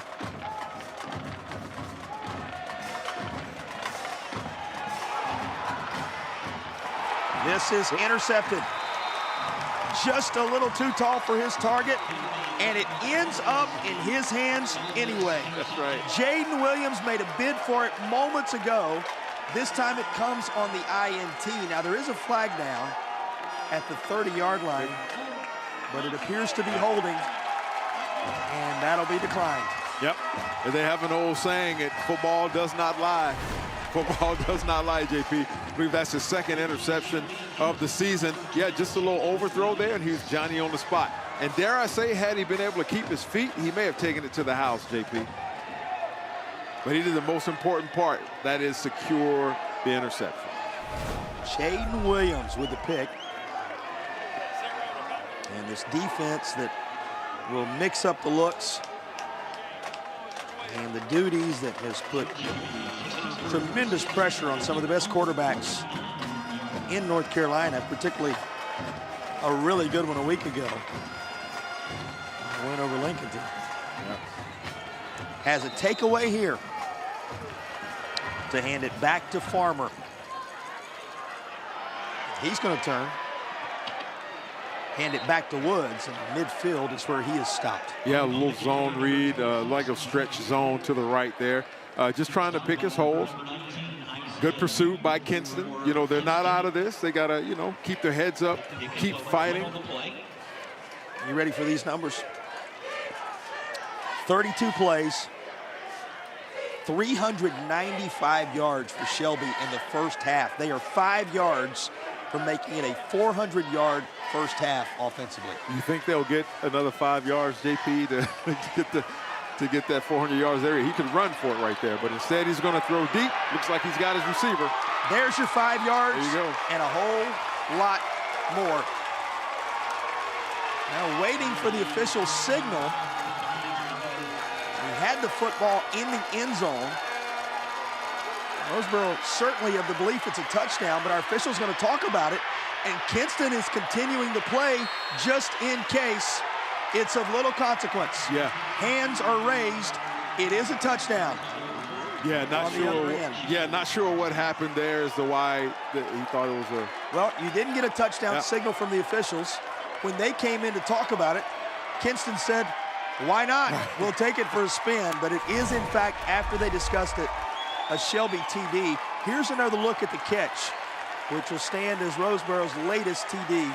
He lost it at the very end of this, Eric, as he went to the ground. Oh, okay, yeah. But clearly he had it long enough for it to be a touchdown, it would appear. And our officials just wanted to make completely sure before they indicated it. And it took them a moment to do so. But yeah, credit Kinston, you know, they said, hey, man, while y'all are talking about it, let me give you something else to think about. Appears as if maybe the official on the far side was shielded by the body of the defender. And could not see Lorenzo Roseboro complete the catch. How about the hat trick for Roseboro? His third receiving touchdown of the 2025 state championship, and just as the extra points have been to this point. Another one from Grenier, true. And there are 56 on the board from Shelby in what has been a 400, now nearly a 450-yard first half offense? Yeah, sky's the limit. I mean, they're, what, 91 points already, JP. We may have 120 points. Who knows? You know, like an NBA game out here. You just never know. The scoring is not ceasing. And it's 3 minutes to go until halftime. 365 yards, 6 touchdowns, Land Farmer. Hats off to that young man. And here for the first time, Eric, after the turnover on the interception, Shelby has a little bit larger lead here, a little bit more breathing. Remember, Kinston had been playing in a scenario where each touchdown they score pulled them back within 1. No longer the case after the pick a moment ago. Yeah, they're going to have to do something big right here. Maybe take it to the house. Hey, how about giving it to number 5 there, Brennan Chambers, and let him do something with it. Original Grill's kickoff will be returned from the 5. Had to check his footing and gets up to the 25-yard line. Does the return man Croom. You know, the other piece of it, obviously the offense has to go to work right now, is at some point, somehow, some way, Kinston has to stop Shelby somewhere. Yeah, you got to stop him. And, you know, working on that strategy, no doubt, as we speak. Yeah, keys to the game, you know, for Kinston was stay hot on offense. In other words, keep the ball, sustain drives. Now, of course, if you can score quick, you want to do that. But they can't stop him on defense right now. They cannot stop Shelby, so they're going to have to start taking some chances on some chunk plays right here. Tyler Jones looking to shake off that interception a moment ago. They'll throw it underneath, but met by Noden, who was waiting. Called his name a couple of times in this one. Grady Noden, who is 3 years into his tenure on that defense for Shelby. Of course, we could call his name on just about every play. Noah Gartner, who's right there to help out as well, wearing jersey number 10.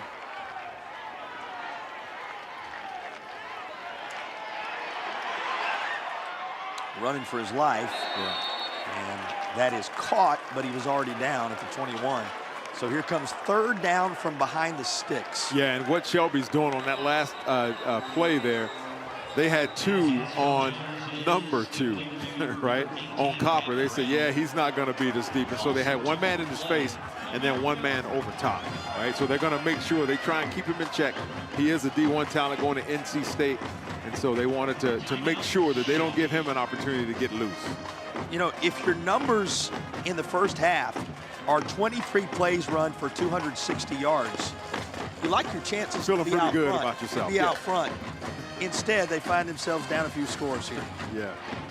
Still been an impressive half for Kinston. But you're right, JP. Under normal circumstances, you're excited. You're happy about that.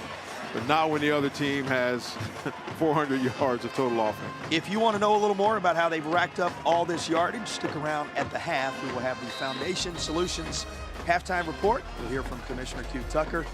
See those highlights, stats, and a whole lot more coming your way. That's the Foundation Solutions halftime report. We're going to need the break.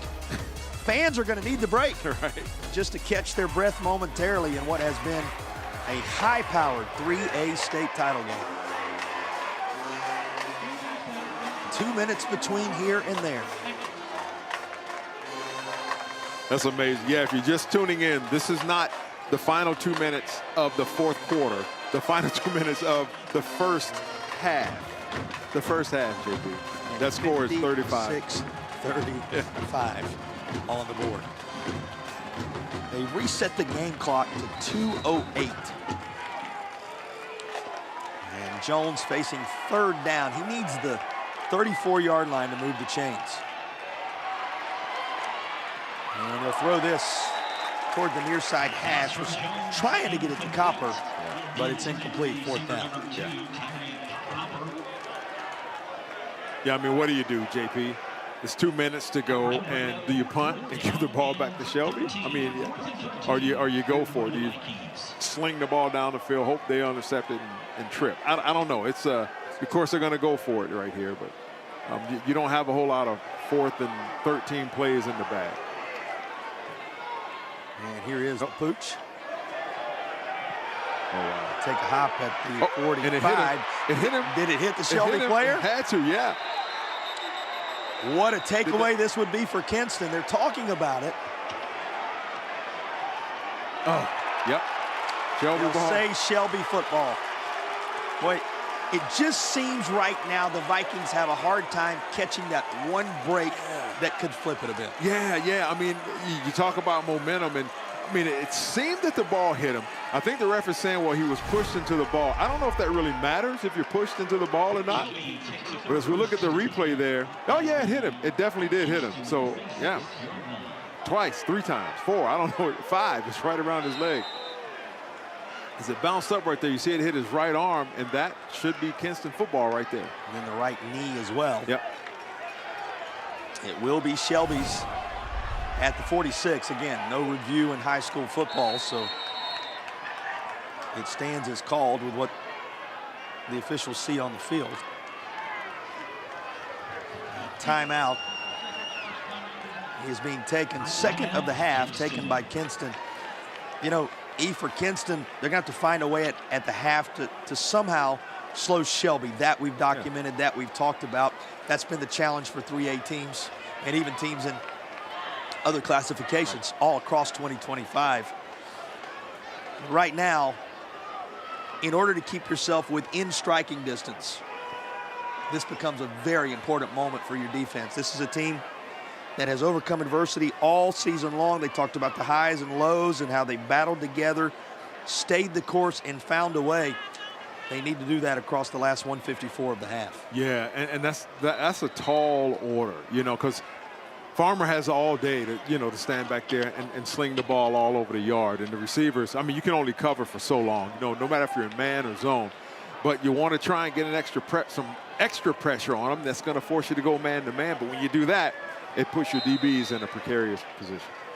Let's give a little love to T. Hollifield, Malachi Guest, Brett Morgan, A.J. Wisnett, and Kryshun Harris. That's the group up front for Shelby, making sure Land Farmer has all day. Oh, boy.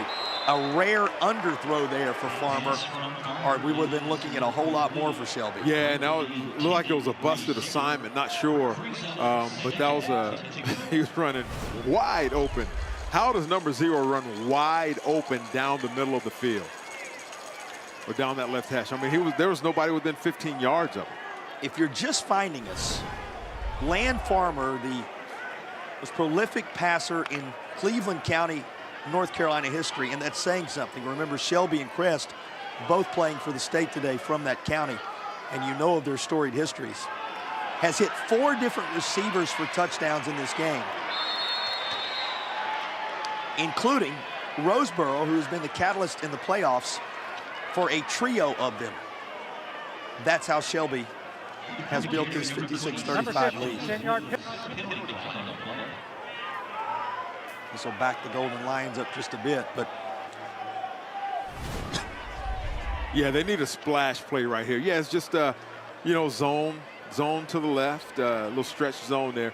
They need a splash play, maybe a scoop and score, maybe a pick 6, maybe a sack fumble, something. But they have got to keep the pressure up on Shelby right here, at least to try and get the ball back into the hands of their offense to see what Jones could do.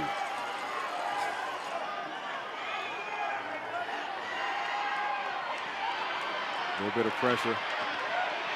That's what it's going to take. It's hard to take that big fella down, but that's exactly what they're going to need to do, JP.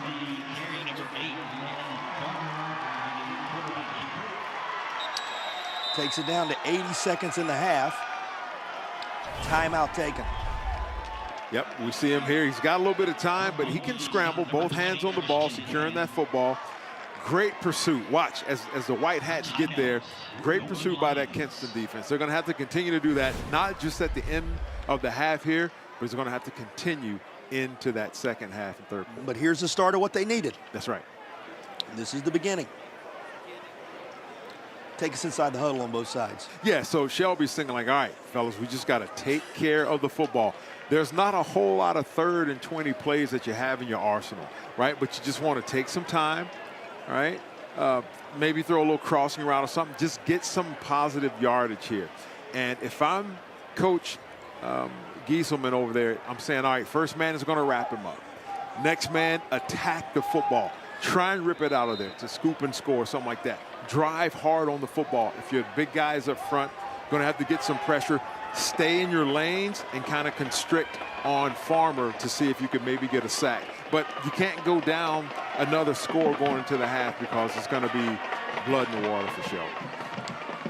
This is the third down. They need the 35 on the other side of the field.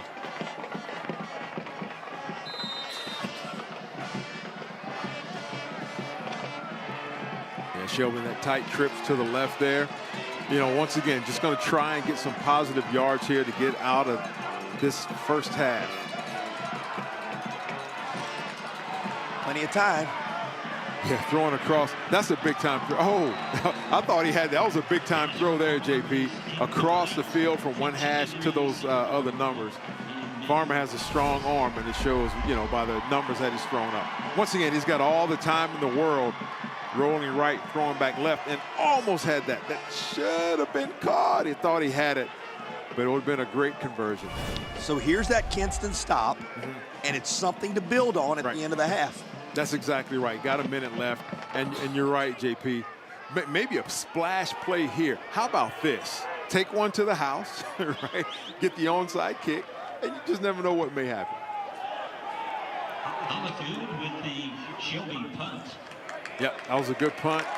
Goes out at about the 13-yard line, 13, maybe 14-yard line where Kinston's going to take over. With 1:01 to play in a wild first half. How do you put into words what we've witnessed in this first half? Amazing, outstanding. We said it at the beginning, it's going to be a shootout. It's going to be a lot of fireworks, and they have not disappointed. And once again, if you're tuning in, it's not 1 minute left in the game. It's 1 minute left in the first half with 56-35, Shelby Golden Lions up over the Kinston Vikings. Over 700 combined yards. You can see that they're 90+ on the board points-wise. Looking for more. That's what you need. He's got to take it to the house. Beautifully drawn up, and you know him by now. There's young Mr. Chambers again. That's right. He had that spectacular catch, which may be up for a catch of the game or play of the game. Once again, you see Jones just stepping right in there, throwing it.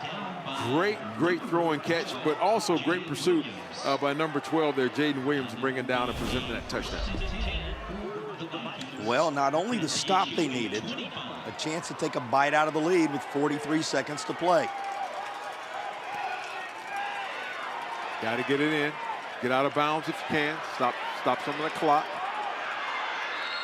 Great adjustment to the football by Wiggins. He does get out of bounds. Yeah, there you go. And looks like Kinston has at least one timeout left with 30 seconds. They can still put this in the box, JP, and change the complexion of this game. Remember, that's Genesis Wiggins who started all the scoring earlier. He makes the nice play here to set up 2nd and 4.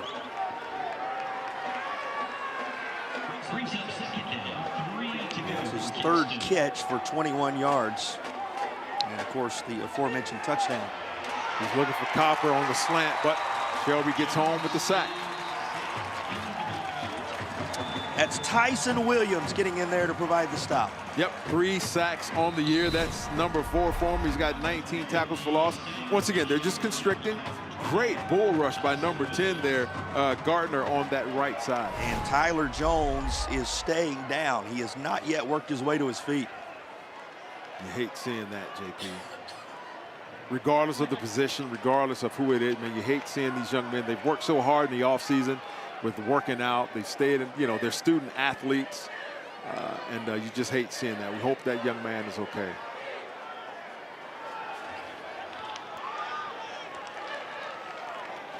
Training staff out to tend to the QB. And his team in striking distance once again after the first defensive stop, in essence, of the game for Kinston.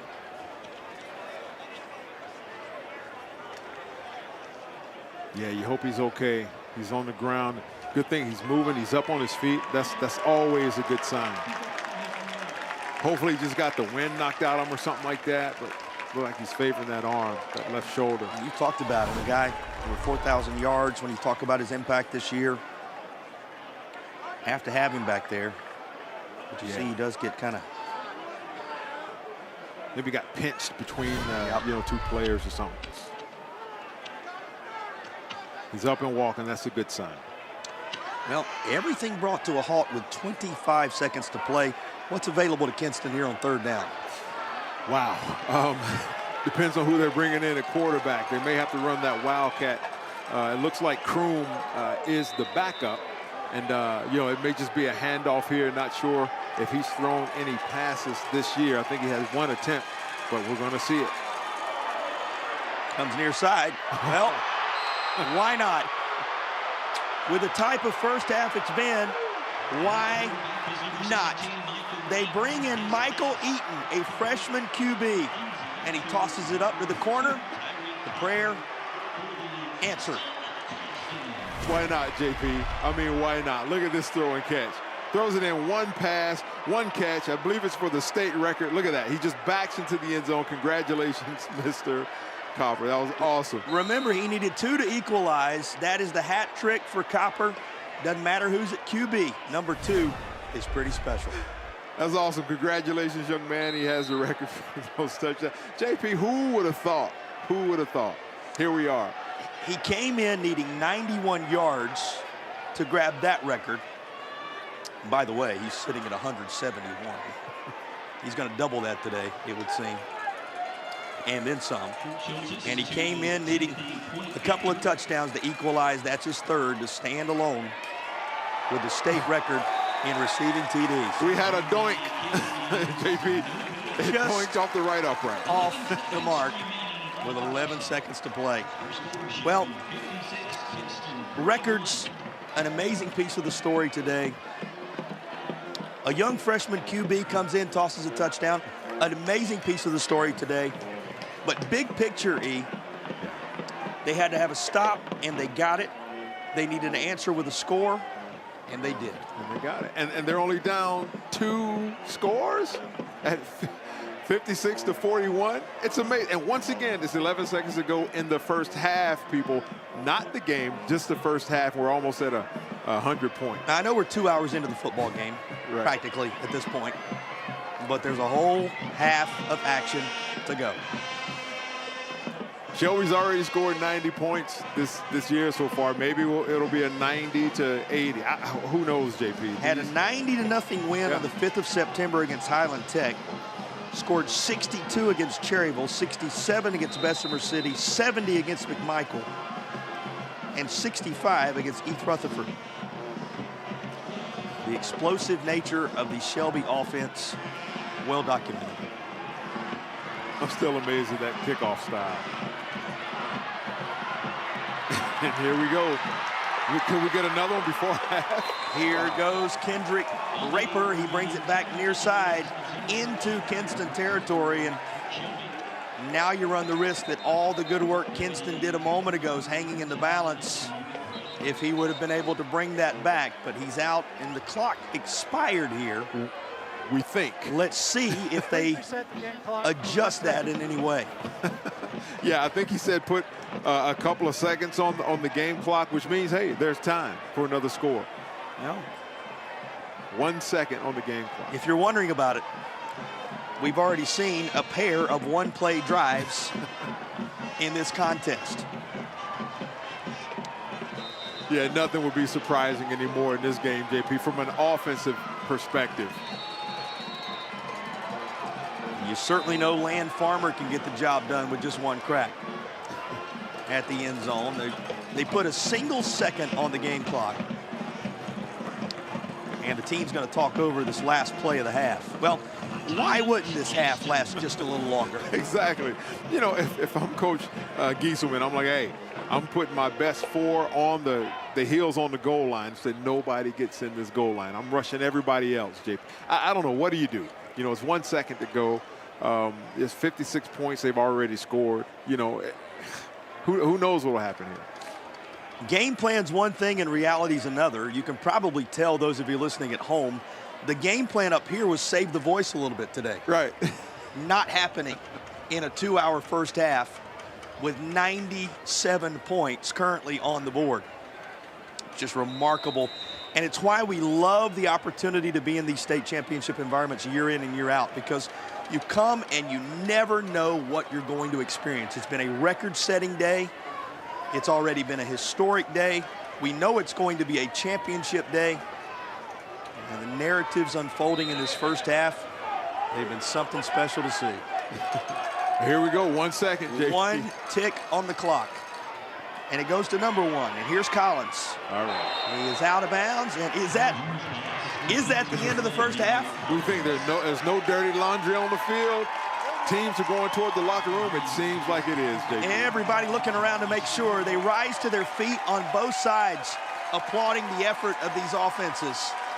Shelby will carry a 56-41 advantage into the intermission.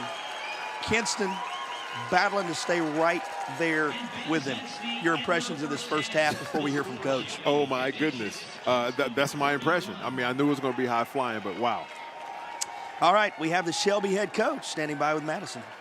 Well, Coach, why was this offense able to keep the pressure on in that first half? Just great execution by, Land being comfortable back there. Offensive line doing a good job, and got guys making plays. I mean, throwing balls up. Our receivers are making plays. Their receivers are making plays, and man, it's like some video game numbers right now. I've got to find somebody to get a stop on either side. Probably both sides are just hoping for a stop. Not many punts in this game. How do you get a stop in the second half? Well, we'll make some adjustments. I mean, I think we got a good game plan, but I think the Copper kid and the 5 for them are really good players, and the quarterback's giving them a chance. They're going up making plays. We're in a good spot. We just got to make the plays, and that's what a game like a state championship game comes down to. 5 or 6 plays is going to determine the outcome. We just got to make some of those plays. Thanks, Coach. Right, back to you guys. It is the revenge of Tecmo Bowl. And there are no 10-yard fight scenarios here. It has been a high-flying first half for the 3A title game. And, when you got a 2-hour first half, you're going to have a couple minutes of your highlight package. You'll see that and a whole lot more coming your way as the Foundation Solutions Halftime Report is next.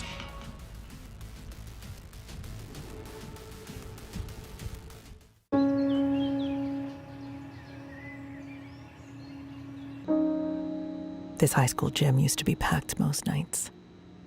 Not anymore. Do you know why?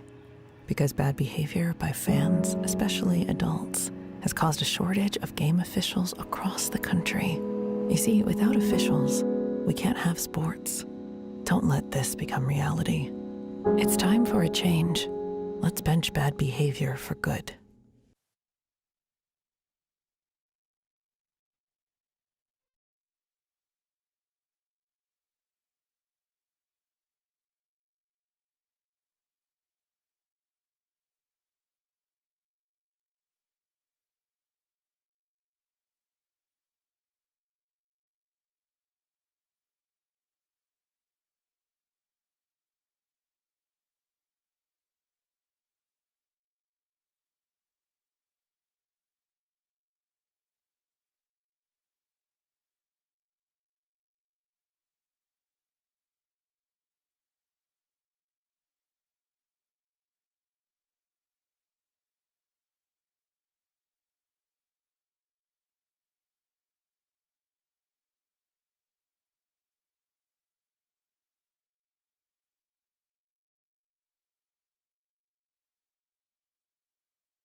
You're watching the Foundation Solutions Halftime Report. Foundation Solutions. It won't cost you to get a quote from us, but it could cost you thousands if you don't. Call today or visit foundationswnc.com. Hey everybody, thank y'all for tuning in to this state championship high school football game. Joining us today is our good friend all the way from Ingalls Markets, Miss Taylor Newhouse. Taylor, are you loving the game so far? Absolutely, it's been a fun one to watch. It has been a fun one to watch. Now, what are you anticipating? An explosive finish, I hope? We always hope for an explosive finish, but definitely an interesting game. All right, we got to talk at the end of the game then. Absolutely. Now, let's talk about high school athletics in general, because from what I understand, Ingalls Markets, y'all have had a long-standing and robust partnership, not just with our organization, but the entire community as a whole. Let's talk about the dynamics of that partnership. Absolutely. We kind of gravitate towards athletics because we feel like it's a great way to reach our communities, but we're with these kids all the way from that first day of elementary school all the way through college. So we're really following them, but athletics is a good way to bring it all together because everyone loves a Friday night football game. They do indeed, including you and I. That's Absolutely. Right. So it sounds like you guys really do bridge that link between academics and athletics. Am I correct to assume that? Yes, definitely. We're there to support children through their entire educational experience. Speaking of supporting children, y'all have people who come into y'all stores and end up working for y'all, people who you go to church with. I mean, this really is a tight-knit community. Is that right? Absolutely. Ingalls is a beacon in all of our communities, and we love to get people in and out of the store, especially these kids that are working at our stores, our athletes and students in the schools that we support as well. That's indeed right. Well, Haley, you know what time it is. It's time to get back to some football. All right, let's do it. Let's do it. We'll see you guys next time on Friday Night Rivals. So, you gonna play this week? You're gonna play this week? You gonna play this week? You're gonna play this week? You gonna play this week? You're gonna play this week? You're gonna play this week? You gonna play this week? You're gonna play this week? And welcome to the Ingalls Game of the Week as the War Horses square off against the rival. He's going in. He's going in. Go, baby! Ingalls, we're with you every step of the way.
You're watching the Foundation Solutions Halftime Report. Foundation Solutions. It won't cost you to get a quote from us, but it could cost you thousands if you don't. Call today or visit foundationswnc.com.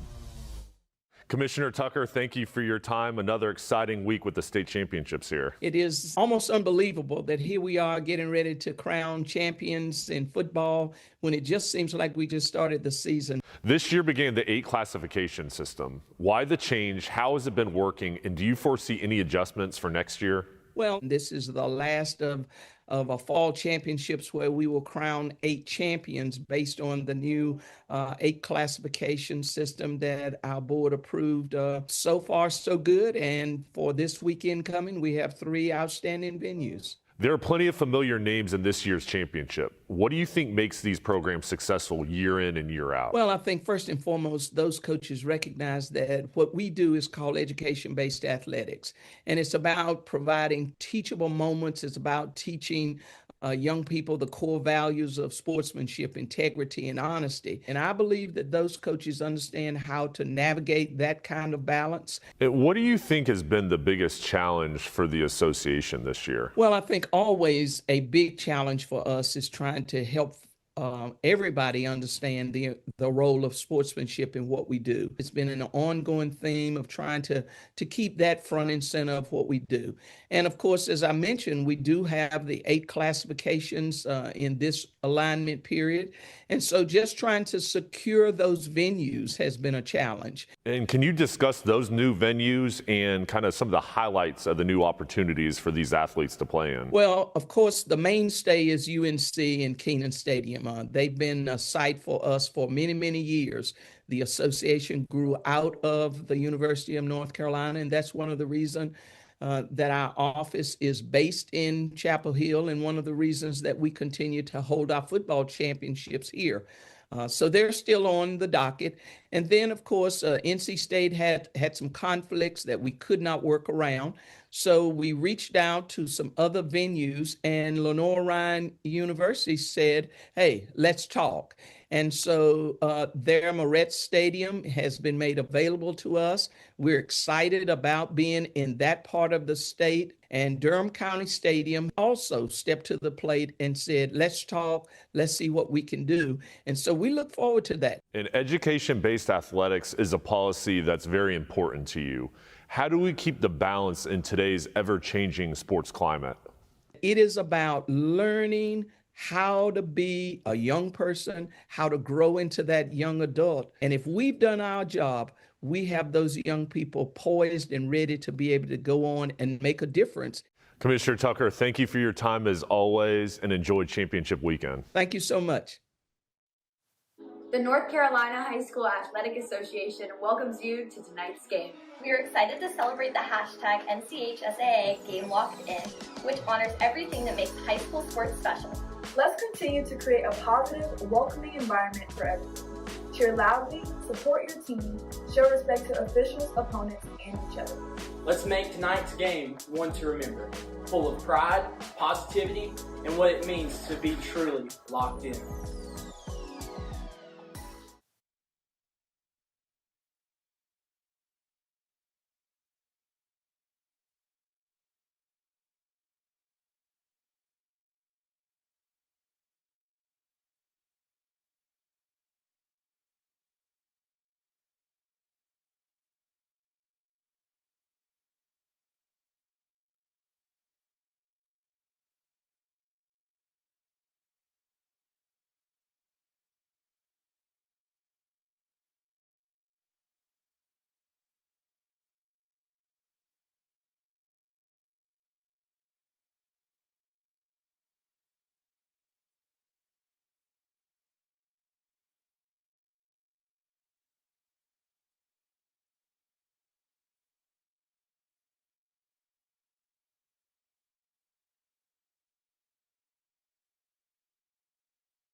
You just witnessed the highest scoring first half in the 112-year history of North Carolina high school football state championship environment.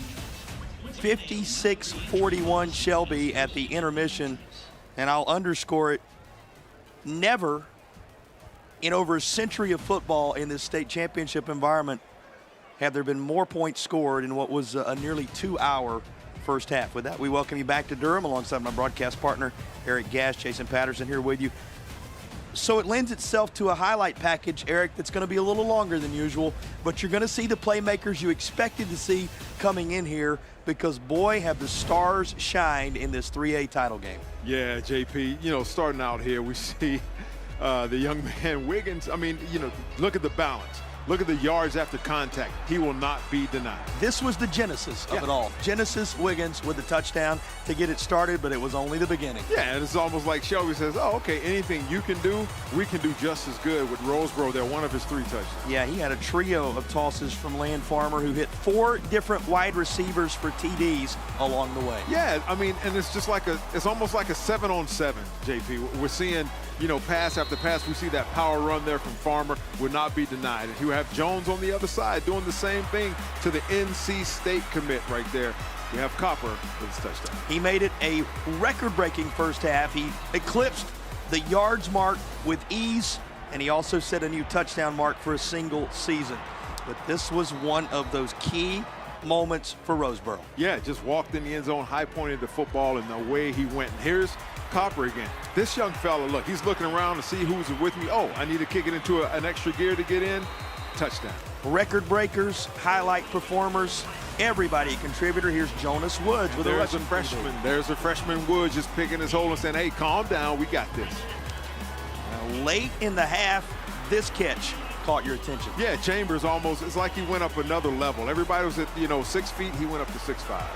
Why not get another receiver involved? Here was Collins with a receiving TD. Yeah, it's like you can't stop him. And here we have Chambers once again. Not only can he catch them, he can also run them. Look at this young fella. He's taking it stride for stride, one stiff arm, tightrope on the sideline, and away he goes. Well, if you're going to have 97 points in the first half, you're sure to have a special teams TD. That was it. This is one of several key moments for Kendrick Raper, and then back to work goes Farmer. Yeah, and just when you think they can't score anymore, can't do anything else, away they go. And, credit to the offensive line for Shelby, as well as for Kinston. They're giving the quarterbacks time. You add it all up after that one from Copper. It is 97 points. We told you it's well over 700 yards. The numbers are eye-popping.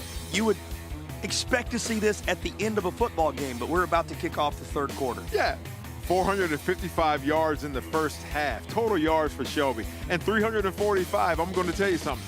If I had that for a game, I'd be happy with that. But we're just looking at the first half, JP. That encapsulates a historic moment. Looking back at the highest scoring first half in North Carolina State Championship history. What will the third and fourth quarter hold?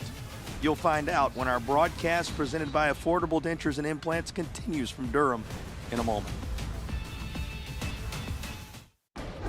Tonight's high-end zone views of the game are compliments of Cook Rentals. Now in 5 locations across North Carolina. Cook Rentals, renting the smart way to get things done.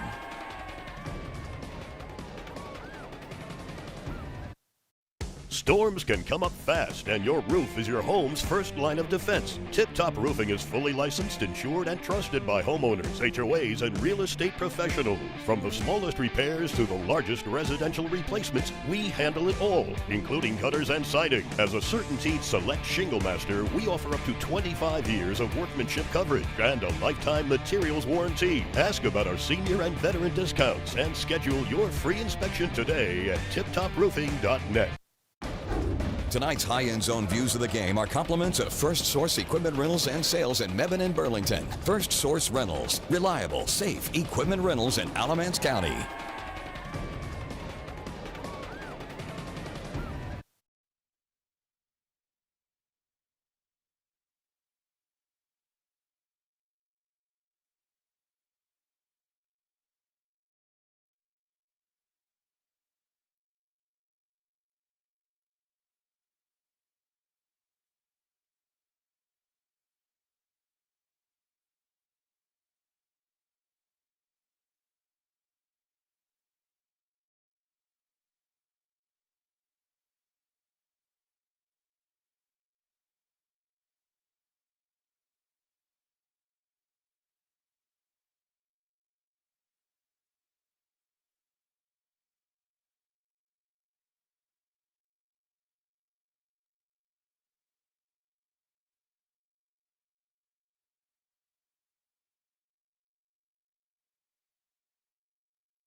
56-41. As we are set to begin the third quarter, we heard from one of our coaches going to break. Time to get the thoughts of the other coming out of the locker room. Here's Madison. Well, Coach, you just told me that Tyler Evans is good to go. What more do you need from your quarterback in this second half? We got to do a better job of keeping him upright, let him make his reads and progression so he can make some plays and get the ball to our guys so they can go make plays. And we need some stops defensively as well. Yeah, how do you continue to make their quarterback uncomfortable? Yeah, we got to get to him. We got to get some more pressure to him, and when we get to him, we got to bring him down. We struggle with that. But if we can do that, I think some good things can happen. Thanks, Coach. Yep, thank you. Back to you guys.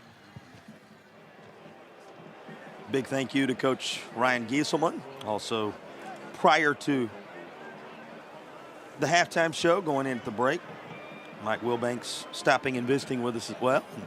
Great work, Madison, to get the thoughts of those two head coaches on a historic day. Now, you're wondering about it, no doubt. In 2021, earlier this decade, Dudley and Rose combined for 109 points. That was in the entire game. 60-49 was the final in the Dudley win. That is the high water mark points-wise in the history, the modern history of North Carolina State Championships. There was a team that scored 117, but you're talking the first few years ever in the history of North Carolina high school football. 109 is the modern era record for total points. Eric, it's full game. We're going into the second half with 97 on the board.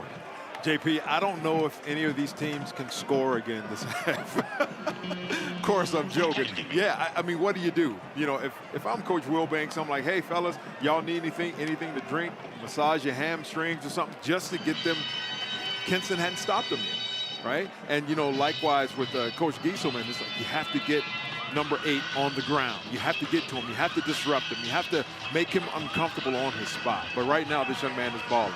So you saw the indicator, if you weren't with us when we talked about it earlier, that's the most points in a first half in North Carolina High School Athletic Association championship history. All we need, a touchdown apiece, and today becomes the most points in the modern history of a single championship game. Remarkable what we've seen already. So what you're saying is we are witnessing history right here, right now, live and direct. With more to come. More to come. Not only the history-making, record-breaking day some of these individual performers are having, but what you've seen in terms of scoring right there as well. Sun continues to illuminate Durham County Memorial Stadium as we go back to work in the third. Kinston had the football first, so it'll be Shelby to set up shop just shy of the 20 after that return. How can you? There are not words to describe the first half this young man, Land Farmer, had for Shelby. Yeah, that's a game, maybe 2, right? 6 touchdowns, 375 yards, only on 15 completions, JP. That's phenomenal, right? Now, Kinston coming out, they had a good stop on special teams. If they can 3-and-out them right here and get the ball and score, it's going to change the complexion of the game, but they have to stop them first, JP. And get him on the ground. That's a big fella. Easier said than done. He'll slide forward after the first down, and for 34. Yeah. A quick tip-top roofing first down, and the guy who's been in tip-top shape today does it this time with the wheels. Once again, and I'm not saying that he is, but this is some Patrick Mahomes sort of moving, you know what I mean? He's stiff arm and he's using his legs, he's keeping his eyes downfield. I mean, that's a big kid. Like I said, we walked beside him on the track. There's no way he's 6'3". Very little interest and no offers until just a few weeks ago when some Division II teams started looking his direction. Yeah. Probably a whole lot more now. And how about Ramser doing a nice job to bring in the one-handed grab? Yeah, and like I said, no way he's 6'3", he's probably 6'5". But yeah, head down the field. He puts the ball in the position where his guy can catch. It was a little behind him, but hey, he makes an awesome catch. One-handed grab, brings it in. They're doing this all the time now, and he's 7-on-7, so this is like pitch and catch for him. Yeah, 7 does it with ease. Yep. Just a reminder how many different playmakers the Golden Lions of Shelby have utilized in this one as they pursue the latest of their titles to begin the second half. Think on this, 18th appearance for Shelby, 12 state championships, looking for number 13 here today. First trip in 4 years, and they're looking to become champs for the first time since that 2021 victory over Wallace Rose Hill. Just a storied program, writing the latest chapter in their amazing football history. Here goes the freshman. Another give to Jonas Woods, and he'll move the chains with a tip-top roofing first down. Yeah, I mean, if it's not broken, JP, don't fix it. You know, I like on that last play, Kroom tried to make a play for the ball, but yeah, that's just a little inside zone. I mean, he's running, 5, 6, 7 yards without even being touched yet. He's covering that ball up, 2 hands going through the hole, so he's hearing in his mind too, they're trying to get the ball. He's saying, not on my watch. Woods with a tremendous average, 12 of them at 80 yards, and that is caught by Collins down at the 15. Sets up an Air Experts heating and cooling red zone chance for Shelby. Yeah, JP, it's just too easy. It's just there's very little pressure on Farmer, and his receivers are having time to make their breaks and run their routes clear across the field, and it's just pitch and catch.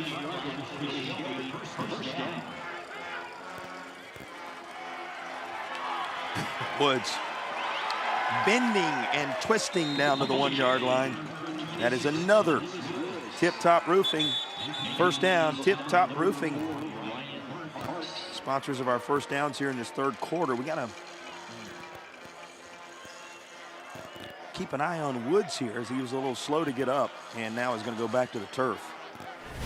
Yeah, you hate to see that. Yeah, it's just going through. It looks like right at the end there, defender may have grabbed it. I'm not sure, like he twisted it. Yeah, like he's laying on it as he takes him to the ground. Just an innocent, as a tackle, things happen.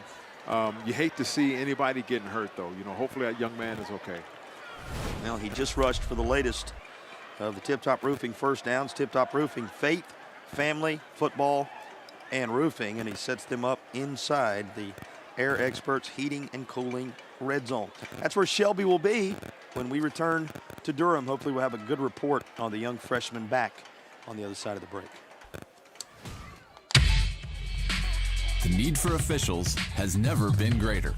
Without officials, we don't have this.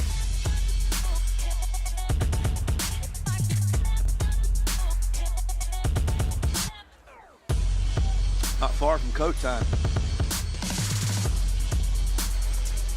Make the right call. Become an NCHSAA official. Visit NCHSAA.org for more details.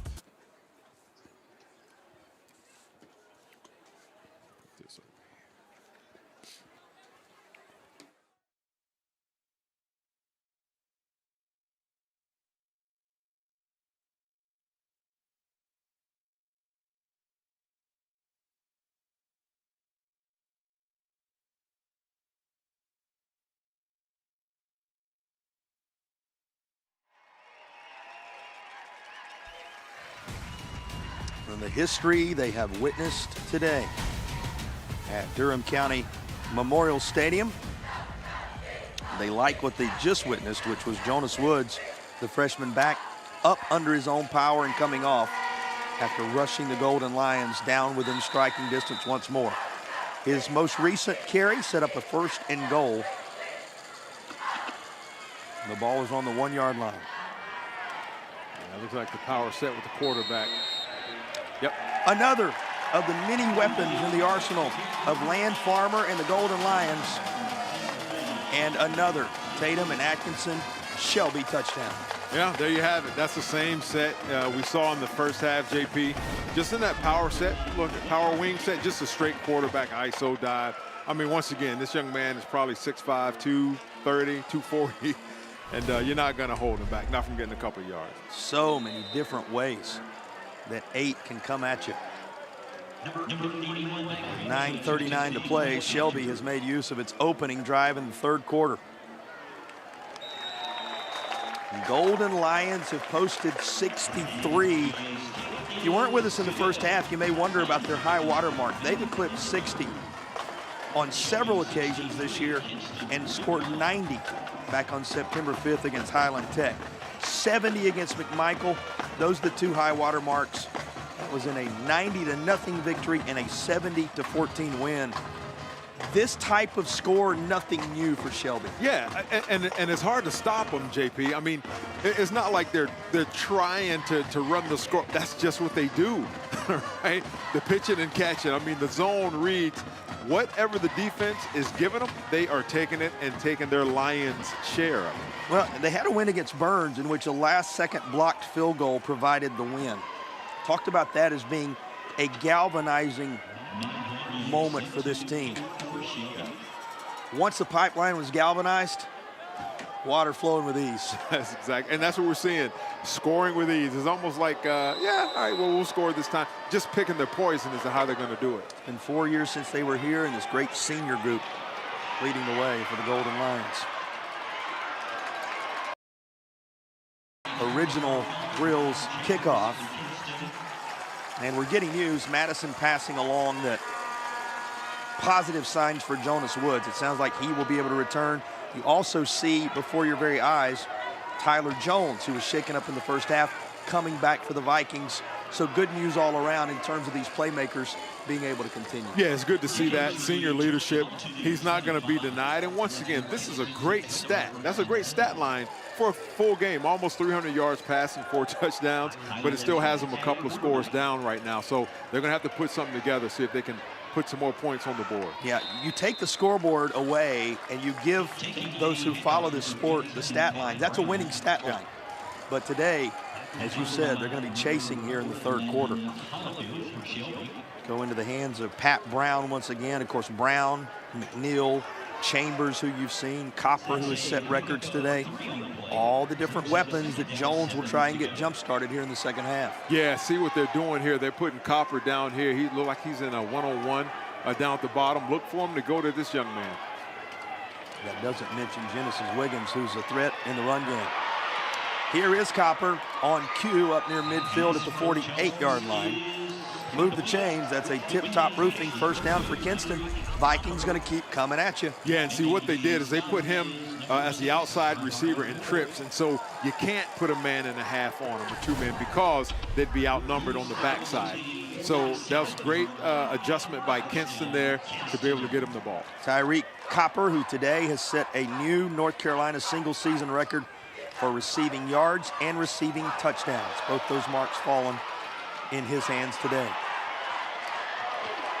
Right back to him. And he carries this slightly into Shelby territory at the 49. I love the pursuit of this Shelby defense. They got the ball in his hands, the number 4 right there. We see Landon Holyfield, the junior linebacker, man, in pursuit. He laid the wood and he let him know he was there. But great job by Copper, man. He got up and ready to go again. If you're going to throw a punch, why not carry the name Holyfield? The junior linebacker gets the job done. There, look at his vitals. He makes his mark for the Shelby Golden Lions.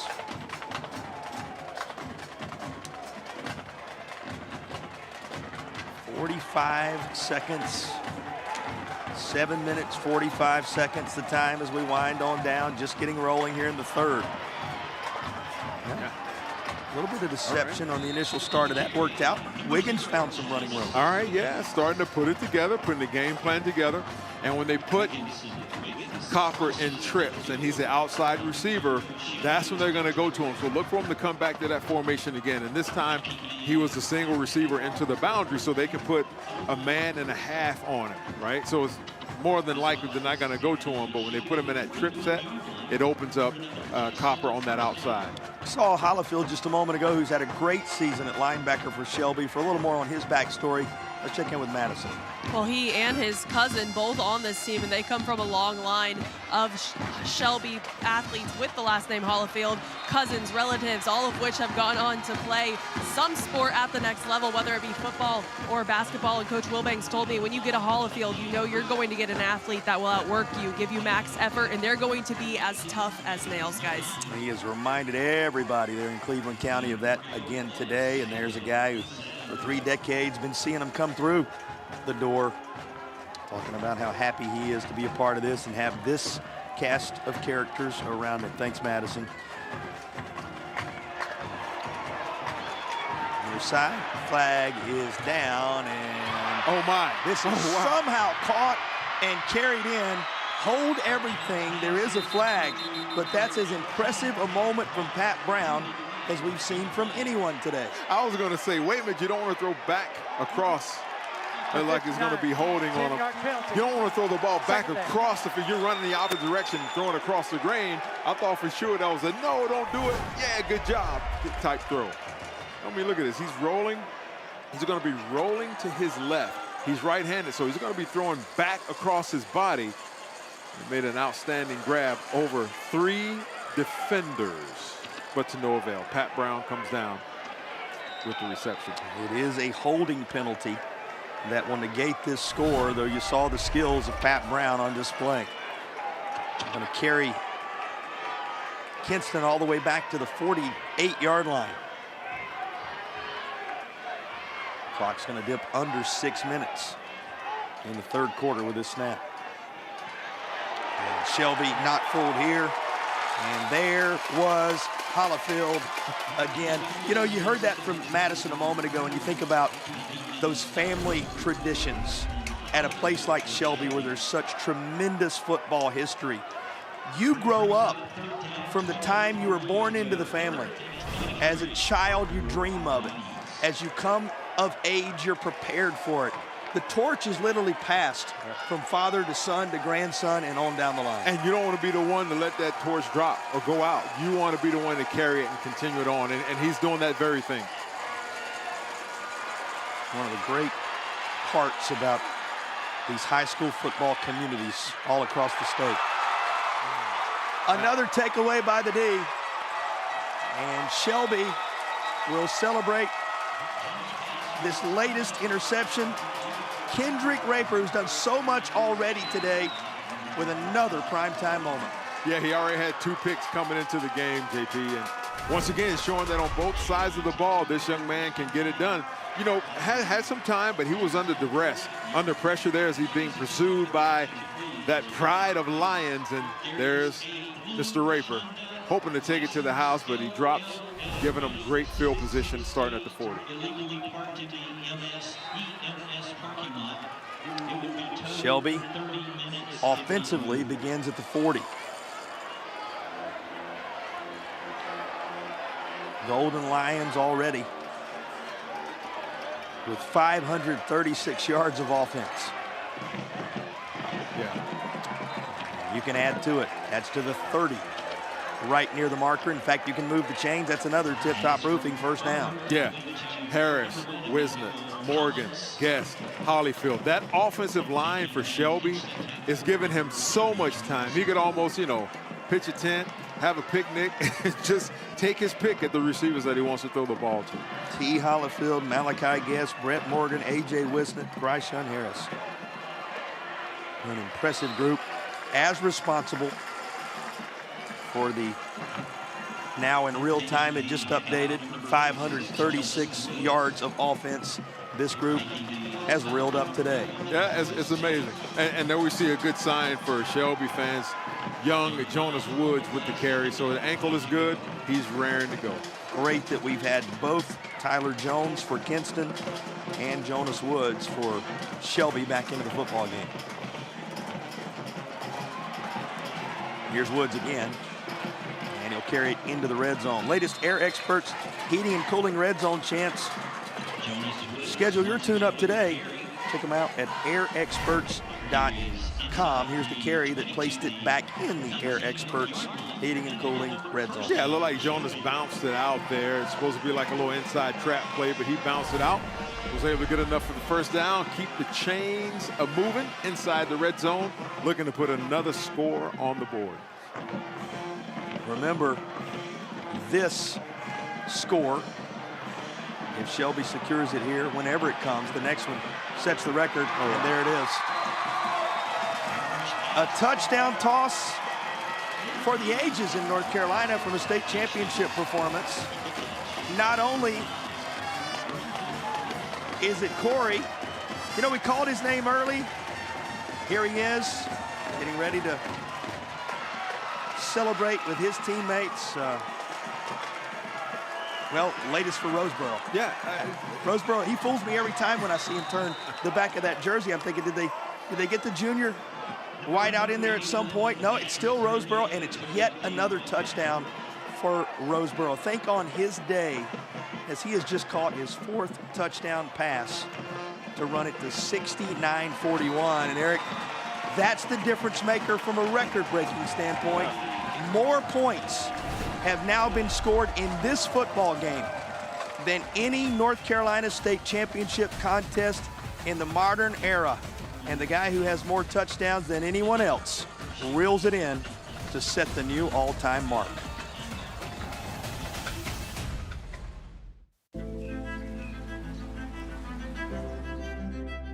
Every first day needs someone who believes in all the days that follow. First practice, first breakthrough, first business plan. A Legacy is proud to partner with Wake Forest University to believe in all of your starts. Because when someone is behind you, everything is in front of you.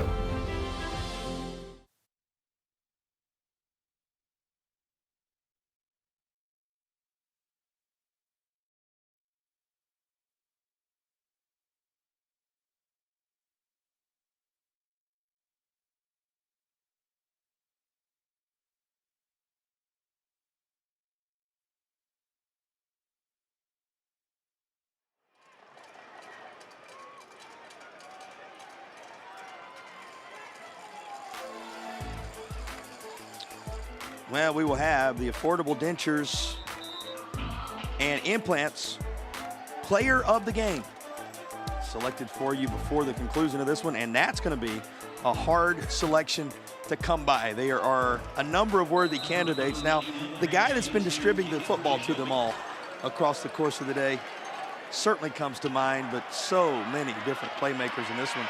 You know, and you can make candidate for Player of the Game numbers for the team that may come up on the short side of this one when all's said and done. You better believe it, JP. They're both putting up, as Coach Wilbank said, video game-like numbers. Been remarkable.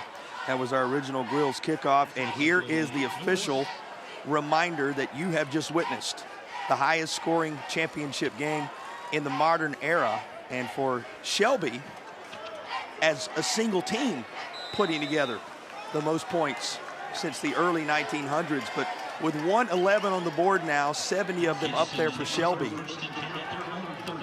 This is the highest scoring contest combined in the modern era. Here's the toss near side, and that's going to be incomplete. Of course, if you're wondering what we just eclipsed, if you weren't with us at the half when we talked about it, Dudley and Rose in 2021 scored 109 total. Now, that was in the full game. We're still in the third quarter. Still in the third quarter. That was a 60-49 win for Dudley over Rose.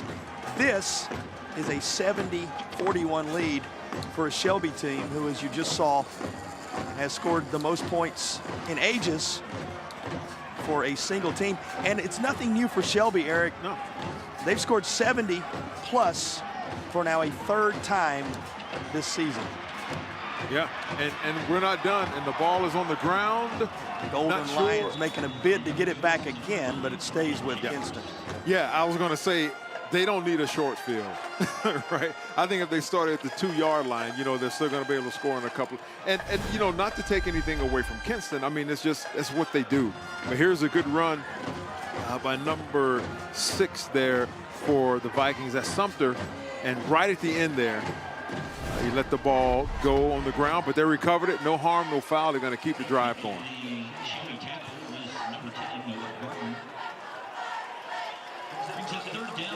Two and a half remaining in the third.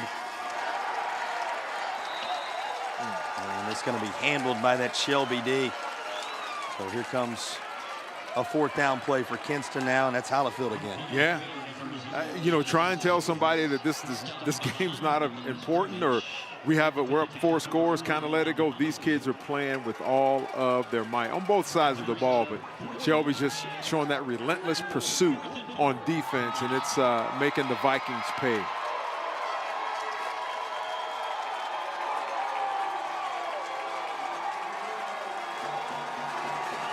Fourth down. Incomplete. Golden Lions They have been golden today, and they take over once more in Vikings territory. And look, I mean, just look at the jubilation as they're coming off the field, how the offense is greeting the defense. They want, JP, they may score 100 points. I don't know what the conversation is like on that sideline, but you can be rest assured that they may have written Kinston that is not 2015, and Shelby's like, you're right, it's 2025, and they're hoping that they remember this.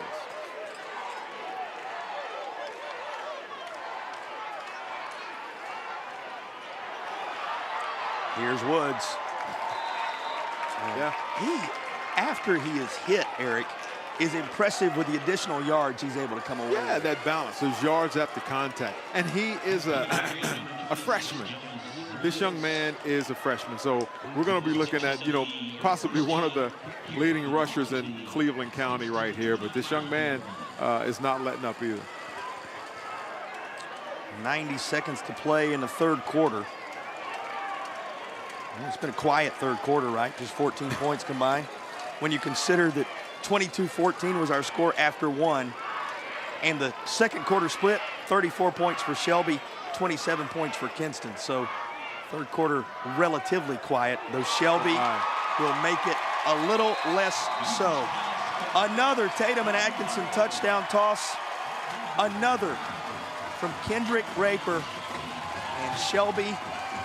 Well, we told you Shelby worked out of a tent in the state semifinals, and that Coach Wilbanks went into the tent and he said, guys, we're just going to play it like Revolutionary War heroes. After all, their town is named for a Revolutionary War hero. He said, let's just come out and battle. 76 on the board for Shelby. A nod to that revolutionary history for the Golden Lions. It has been a revolutionary day. And with the extra point, they have posted 77 as the new record they're in the process of setting continues to grow. I'm speechless, JP. I don't know what to say. I mean, you go cover zero, and you man up and try and send the house, and Farmer just sits there like he's on an afternoon stroll, and he throws a little slant across the middle for a touchdown. 118 combined points today is the most, and dare I say, JP, going out on the limb here, that Shelby's not done. And our graphics folks who are working hard for you, probably not done either. Going to have to continue to add to that total as we roll. Again, they eclipsed it with that touchdown a moment ago, what had been the record, which was 109. And that just keeps on climbing. And here comes an original Grills kickoff for the Shelby Golden Lions. Eric, when you've won as many titles as the Lions have, looking for number 13 here today, you always look for that one thing that makes that title in a given year stand out among the fray. No worries to that end with this one. They have made their mark in 2025. Yep. And still, look at it, special teams. Relentless pursuit of the football. Running down the field, getting there by the whistles. Is there a flag on the field? Nope, no flags. I thought I heard a bunch of whistles. Well, with all this power we've seen today, we remind you that First Source Rentals is powering the game. First Source Rentals, reliable, safe equipment rentals. First Source Rentals, rent it. They are powering the game. This game has not been short on power. Not at all. 22 seconds remaining in the third quarter. A reminder as we come toward the end of this third period, and we'll remind you again before we're done. Okay. Well, hold that, because Shelby has another takeaway. Wow. This one picked off by Julius Brooks, one of the juniors on this roster. Yeah, I mean, JP, it's comprehensive. From special teams, offense, defense. There's no quit. These young men, they're still flying after the football. He's taking this opportunity. That was a great catch. Once again, we're thinking of plays of the game. We always look at it from an offensive perspective, but, I don't know. Throw your hat in the ring. Here's another highlight for the Golden Lions of Shelby High School. Well, was going to pass along a moment ago. Because of all the exploits we have seen from the Shelby Golden Lions, This one has taken a while. So for those of you wondering about our programming, we will join the 2A state championship game, Tarboro and Murphy, in progress after the conclusion of this one.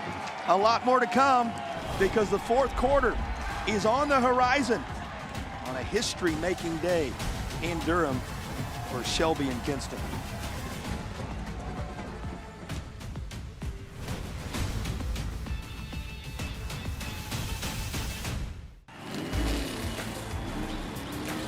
Robert, go for more. Hey! Hurt in the car wreck? Don't go up against the insurance company alone. Let the heavy hitters do it for you. Call 800-LAW-0804 and we'll go after all the money they should be paying you.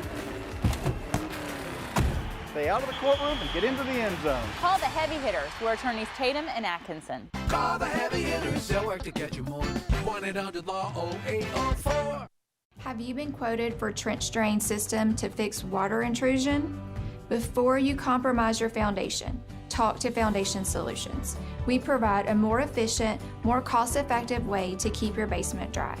With 30 years of experience in Western North Carolina, we bring guaranteed work, financing options, and real peace of mind. Visit foundationswnc.com or call 828-768-2208.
Through three quarters, the numbers are eye-popping.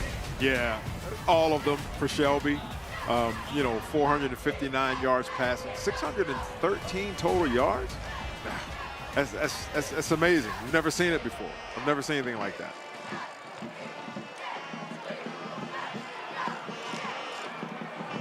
Fourth quarter, we opened the day saying it feels like Cleveland County down around the Carolina border.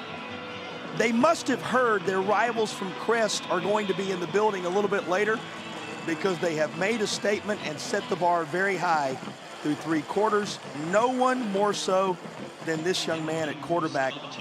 8 tossed for touchdowns today, and Shelby is cruising 77-41 as we enter the fourth. Yeah, he's tied the record. Maybe there's a chance he'll break the record, JP, with another toss for a touchdown. And, with an offense like this, with this, these RPOs, you take what the defense gives you. So if they empty out and goes cover 0 or even cover 1, you're daring them to throw. If you happen to have a quarterback need in the Carolinas, might be worth dialing them up in Cleveland County and giving this young man a look. He is the all-time passing leader in one of the more prolific championship counties in all of North Carolina. And he has risen to the occasion in the state championship environment to show the reality of his medal. Yeah, saved the best for last. His best performance of the year to right now on the biggest stage of his football career right here in the state championship. 77 points, 8 touchdowns. 8. Dare I say 9 is on the horizon, JP. Well, we were referencing a moment ago, Crest coming a little later. Shelby taking care of their piece of business for Cleveland County first, and now looking to start the fourth quarter with more of the same. A flag comes in as the ball carrier goes out of bounds far side, the freshman Woods. Yeah, it's going to be, it looks like a Personal foul, late hit out of bounds. After the play, personal foul on the defense for 20. Half the distance to the goal. Yeah, just maybe a little frustrated. You know, just a little extra right there toward the end. He's 7 yards out of bounds. And you hate to see that, but that's the passion and emotion that these young men have been playing with. All year they've been practicing and dreaming of this time. And I mean, the game's not over yet, right, by any means, but to seem to be coming up short against the Shelby team, it's a little disheartening. It's tough in those moments. By the way, you saw Mark Hurt there, 30 years of officiating and a high school football head official in the state championship environment, which is always an honor. We tip our cap to the third team on the field because they earn the right to be here as well. That's correct. You don't want to hear from them a lot, but you're right. They have earned the right to be here. They're at the top of their game. Couldn't happen without them. Even an old coach would say that, right? Indeed. Here's a 1st and goal from the 8. And Woods going to weave on through traffic and secure the latest Shelby touchdown. Now, there's a little extracurricular on the backside of this. And kudos to some teammates getting in there and separating everybody because starting to bubble over a little bit. Yeah, that young man may be done. Another flag is thrown as well as he's going off, just taking a little extra shots there. But, you know, Shelby's not, I mean, they're just running the ball. That's his outside zone. And Woods is making his cuts, and he's there. And, like I said, they've practiced and worked hard, all season, and you just hate to see that. Officials, we were just talking about them a moment ago, having to sort out this post-play as the touchdown has put 83 on the board for Shelby now. You know, Eric, they got to sort the penalty out here, obviously, but you were kind of saying earlier, 90 points. Yeah, that was against Highland Tech back on the 5th of September. 90 points is in striking distance for Shelby here in the state title game against the best out of the East. Just remarkable. And, JP, it's a running clock now because the point differential says, and the clock is running as we speak. And I'm sure against, back earlier in the season when they scored 90, it was a running clock. You know, coach is not, you're not running the score up. You're just handing the ball off, and then, kids are making plays. You know, that offensive line for Shelby has been dominating all day long. I mean, Farmers had, just endless amounts of time to sit there and throw the ball, and now these holes are gaping as well. We await the call on the penalties post-play. And our officials just trying to make sure they have their hands wrapped around the entirety of this one, because with 7:21 still to go, you don't want anything to get out of hand and put a damper on what has been a celebratory afternoon, certainly for the folks in black and gold. Yeah. I mean, you'd never think that with 41 points, with 41 points being scored, that it'd be a running clock. You never. 41 is usually going to be enough to put you right there in a state championship environment. Trouble is, Shelby has nearly doubled it up. Here's the call. Play. Defense, number 19. Unsportsmanlike conduct, number 19. He's disqualified from the game. Penalty's been forced on the opening kickoff. Result of the play is a touchdown. So a couple of penalties against Newton, and there's an ejection involved as he picked up a couple of unsportsmanlikes there. And the result of the play before the, as we often term it, extracurricular activity, making it 83-41. And here is Shelby with one of the busiest guys in America on this Saturday from a kicking standpoint. And he has been true on these extra points. Yeah, his leg might be tired, JP, from kicking all those extra points. Matt Grenier ready to put his foot into it one more time, trying to make it 84-41. Now, just a little more conversation ongoing with the coaching staff on that far side for Kinston. Yeah, he's probably explaining to him what, why he was disqualified. It looked like he threw a punch, and you hate to see it. These kids have been playing hard all day. He's been fighting all year. He's a senior, and this is going to be his last football game he ever plays. And so, the emotions got the best of him. Yeah, it's tough. Yeah. You envision this day going one way for one of the two teams. It always goes another. Yeah. And our official is going to share something else as he comes back to the center of the field. Nope, it appears as if we're ready for the extra point.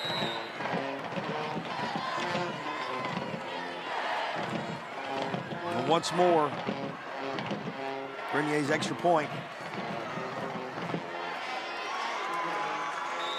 And he remains true. 84 posted for a Shelby team. 4 years removed from their last trip, and about 8.5 away, it would seem, from their latest title. Storms can come up fast, and your roof is your home's first line of defense. Tip Top Roofing is fully licensed, insured, and trusted by homeowners, HOAs, and real estate professionals. From the smallest repairs to the largest residential replacements, we handle it all, including gutters and siding. As a CertainTeed Select Shingle Master, we offer up to 25 years of workmanship coverage and a lifetime materials warranty. Ask about our senior and veteran discounts and schedule your free inspection today at tiptoproofing.net.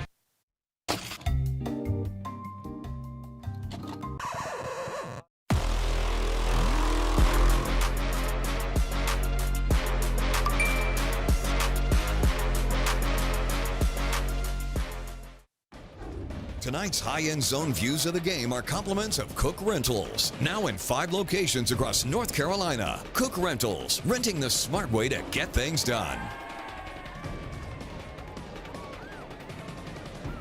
It was going to be a day they were going to talk about in Cleveland County for a long time to come. Whatever happened, they had both their teams here in a state championship environment on the same day, in the same stadium.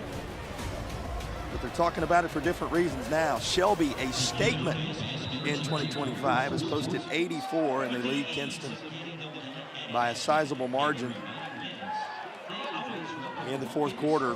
A reminder, for those of you wondering about the next one, we will join the 2A contest between Tarboro and Murphy taking place at Lenore Ryan there in Hickory. We will join it in progress at the conclusion of this one, so you will see the full celebration by the Shelby Golden Lions for all their good work on this historic day. It is, if you're wondering about it and you weren't with us until now, a record-breaking day on multiple fronts.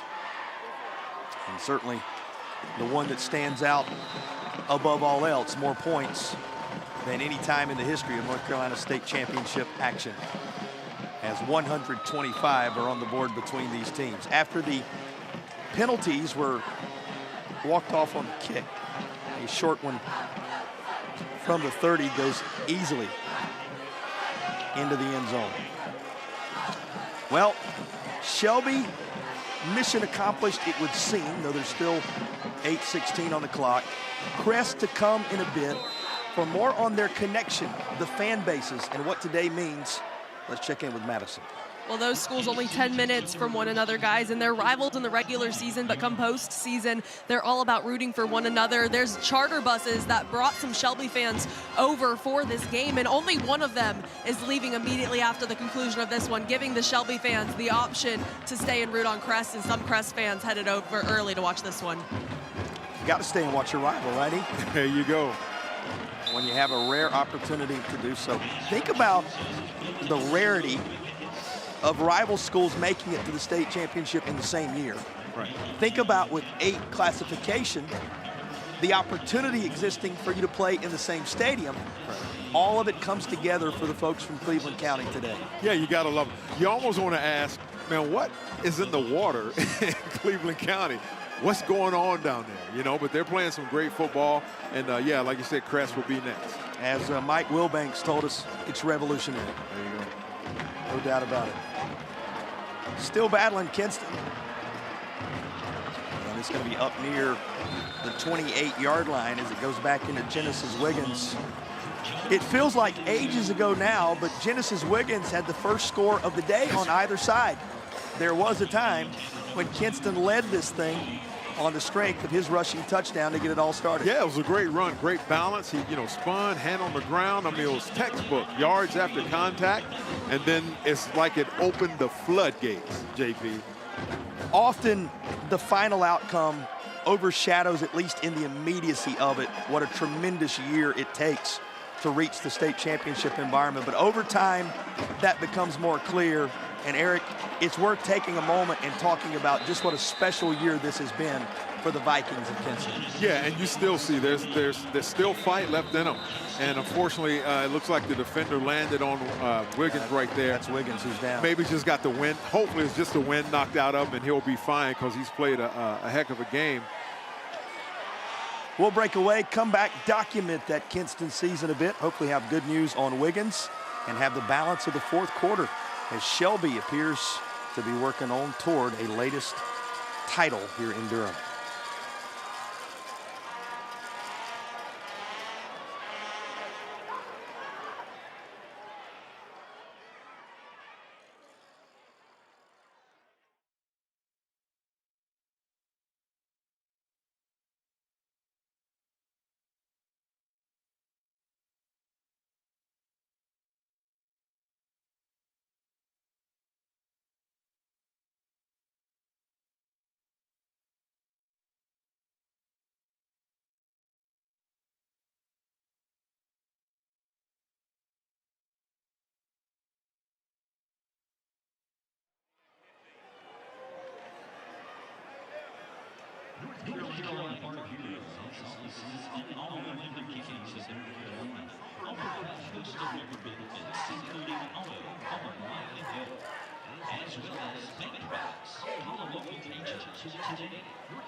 Everything looked to be okay for Genesis Wiggins. And you look at the Kinston Vikings. Just talking about it before we went to break there, Eric, what a tremendous season it's been for the group out of the East. You'll remember for a lifetime that you won an East title and you played for a championship. They went through one of the toughest regions of the state from a playoff standpoint, took down the 1 seed, James Keenan, in order to get here. Takes a moment when things don't go your way in the final game, but over time they'll see what a special year this has been. Yeah, they got a lot to be proud of. They made it to the state championship, played their hearts out. They just ran up on a juggernaut with Shelby. Yeah, a lot to be happy and proud for from this community. And how special to watch him across the course of the year in his career.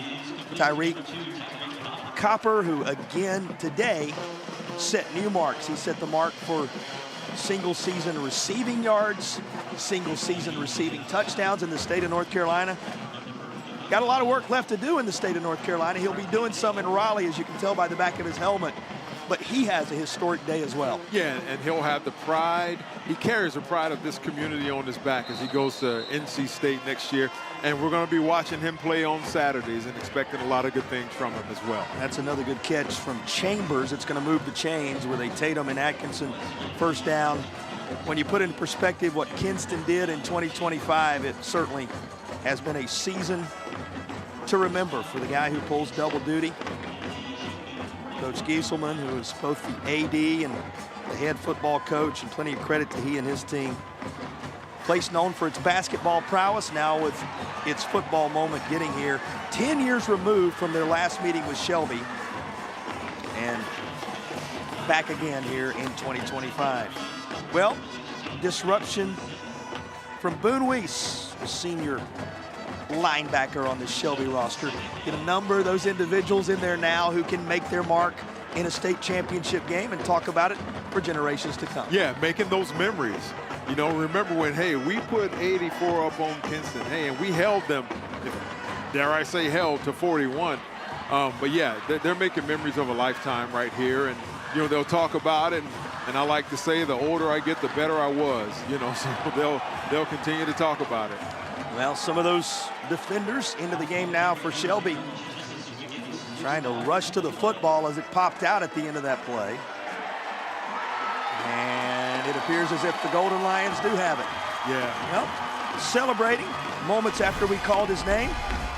Take a look at the football coming out here. There you go. Shelby with a takeaway. Yeah, I mean, relentless pursuit, still attacking the football. That's number 30 there.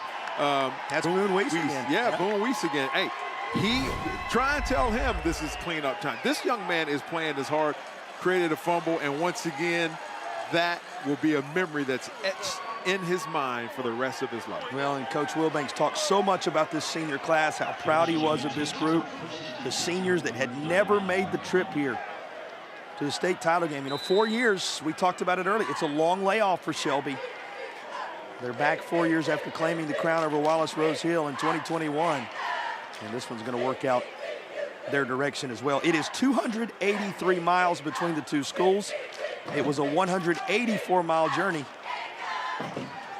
to Durham County Memorial for the Shelby Golden Lions, and the black and gold have made the most of that trip. Well, we are at 5 o'clock. One more reminder for you.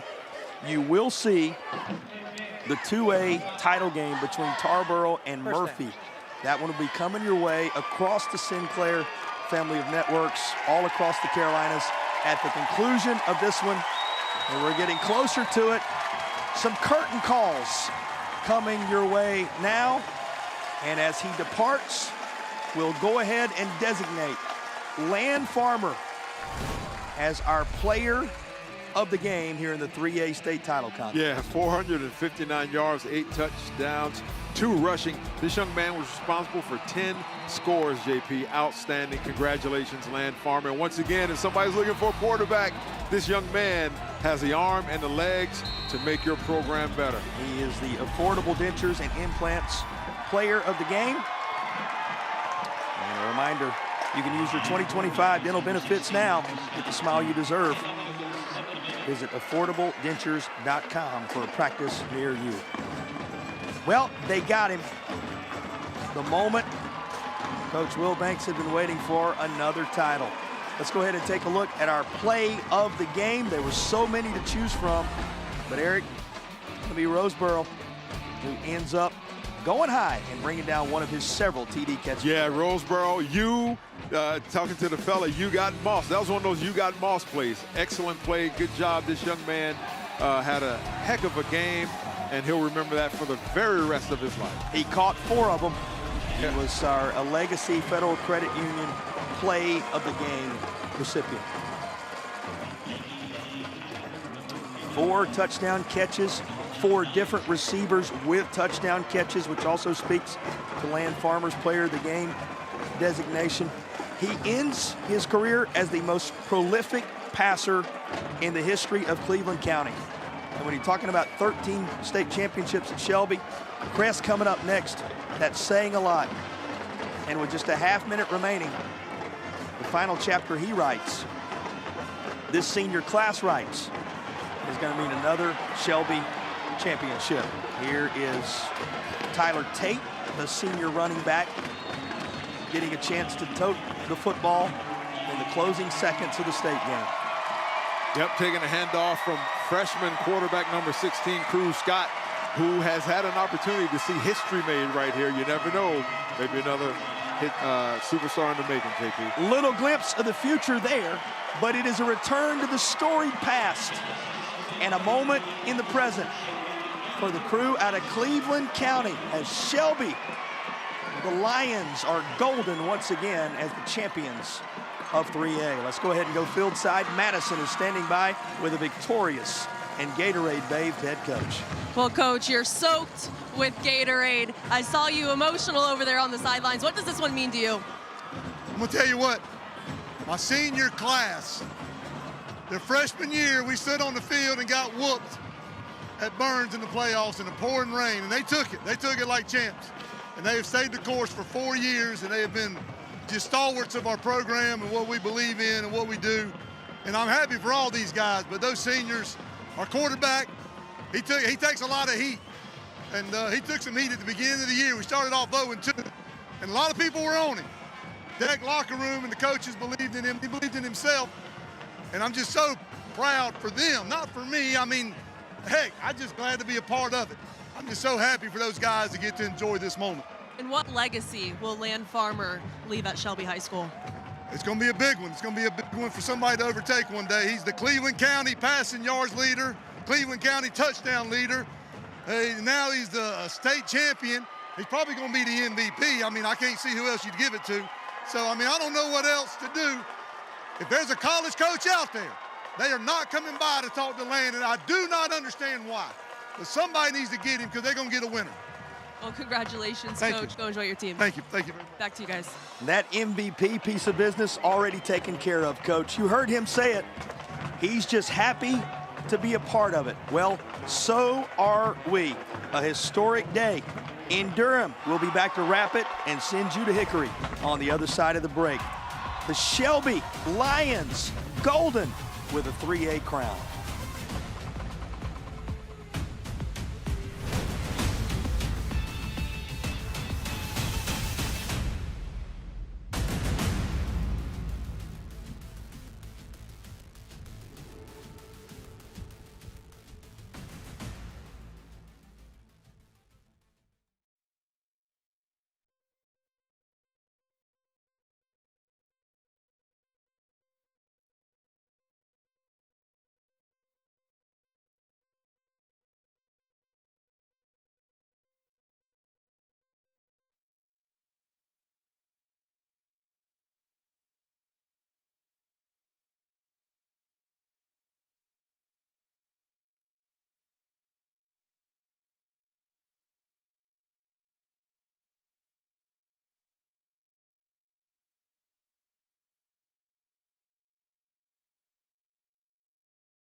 $125 record-breaking points later.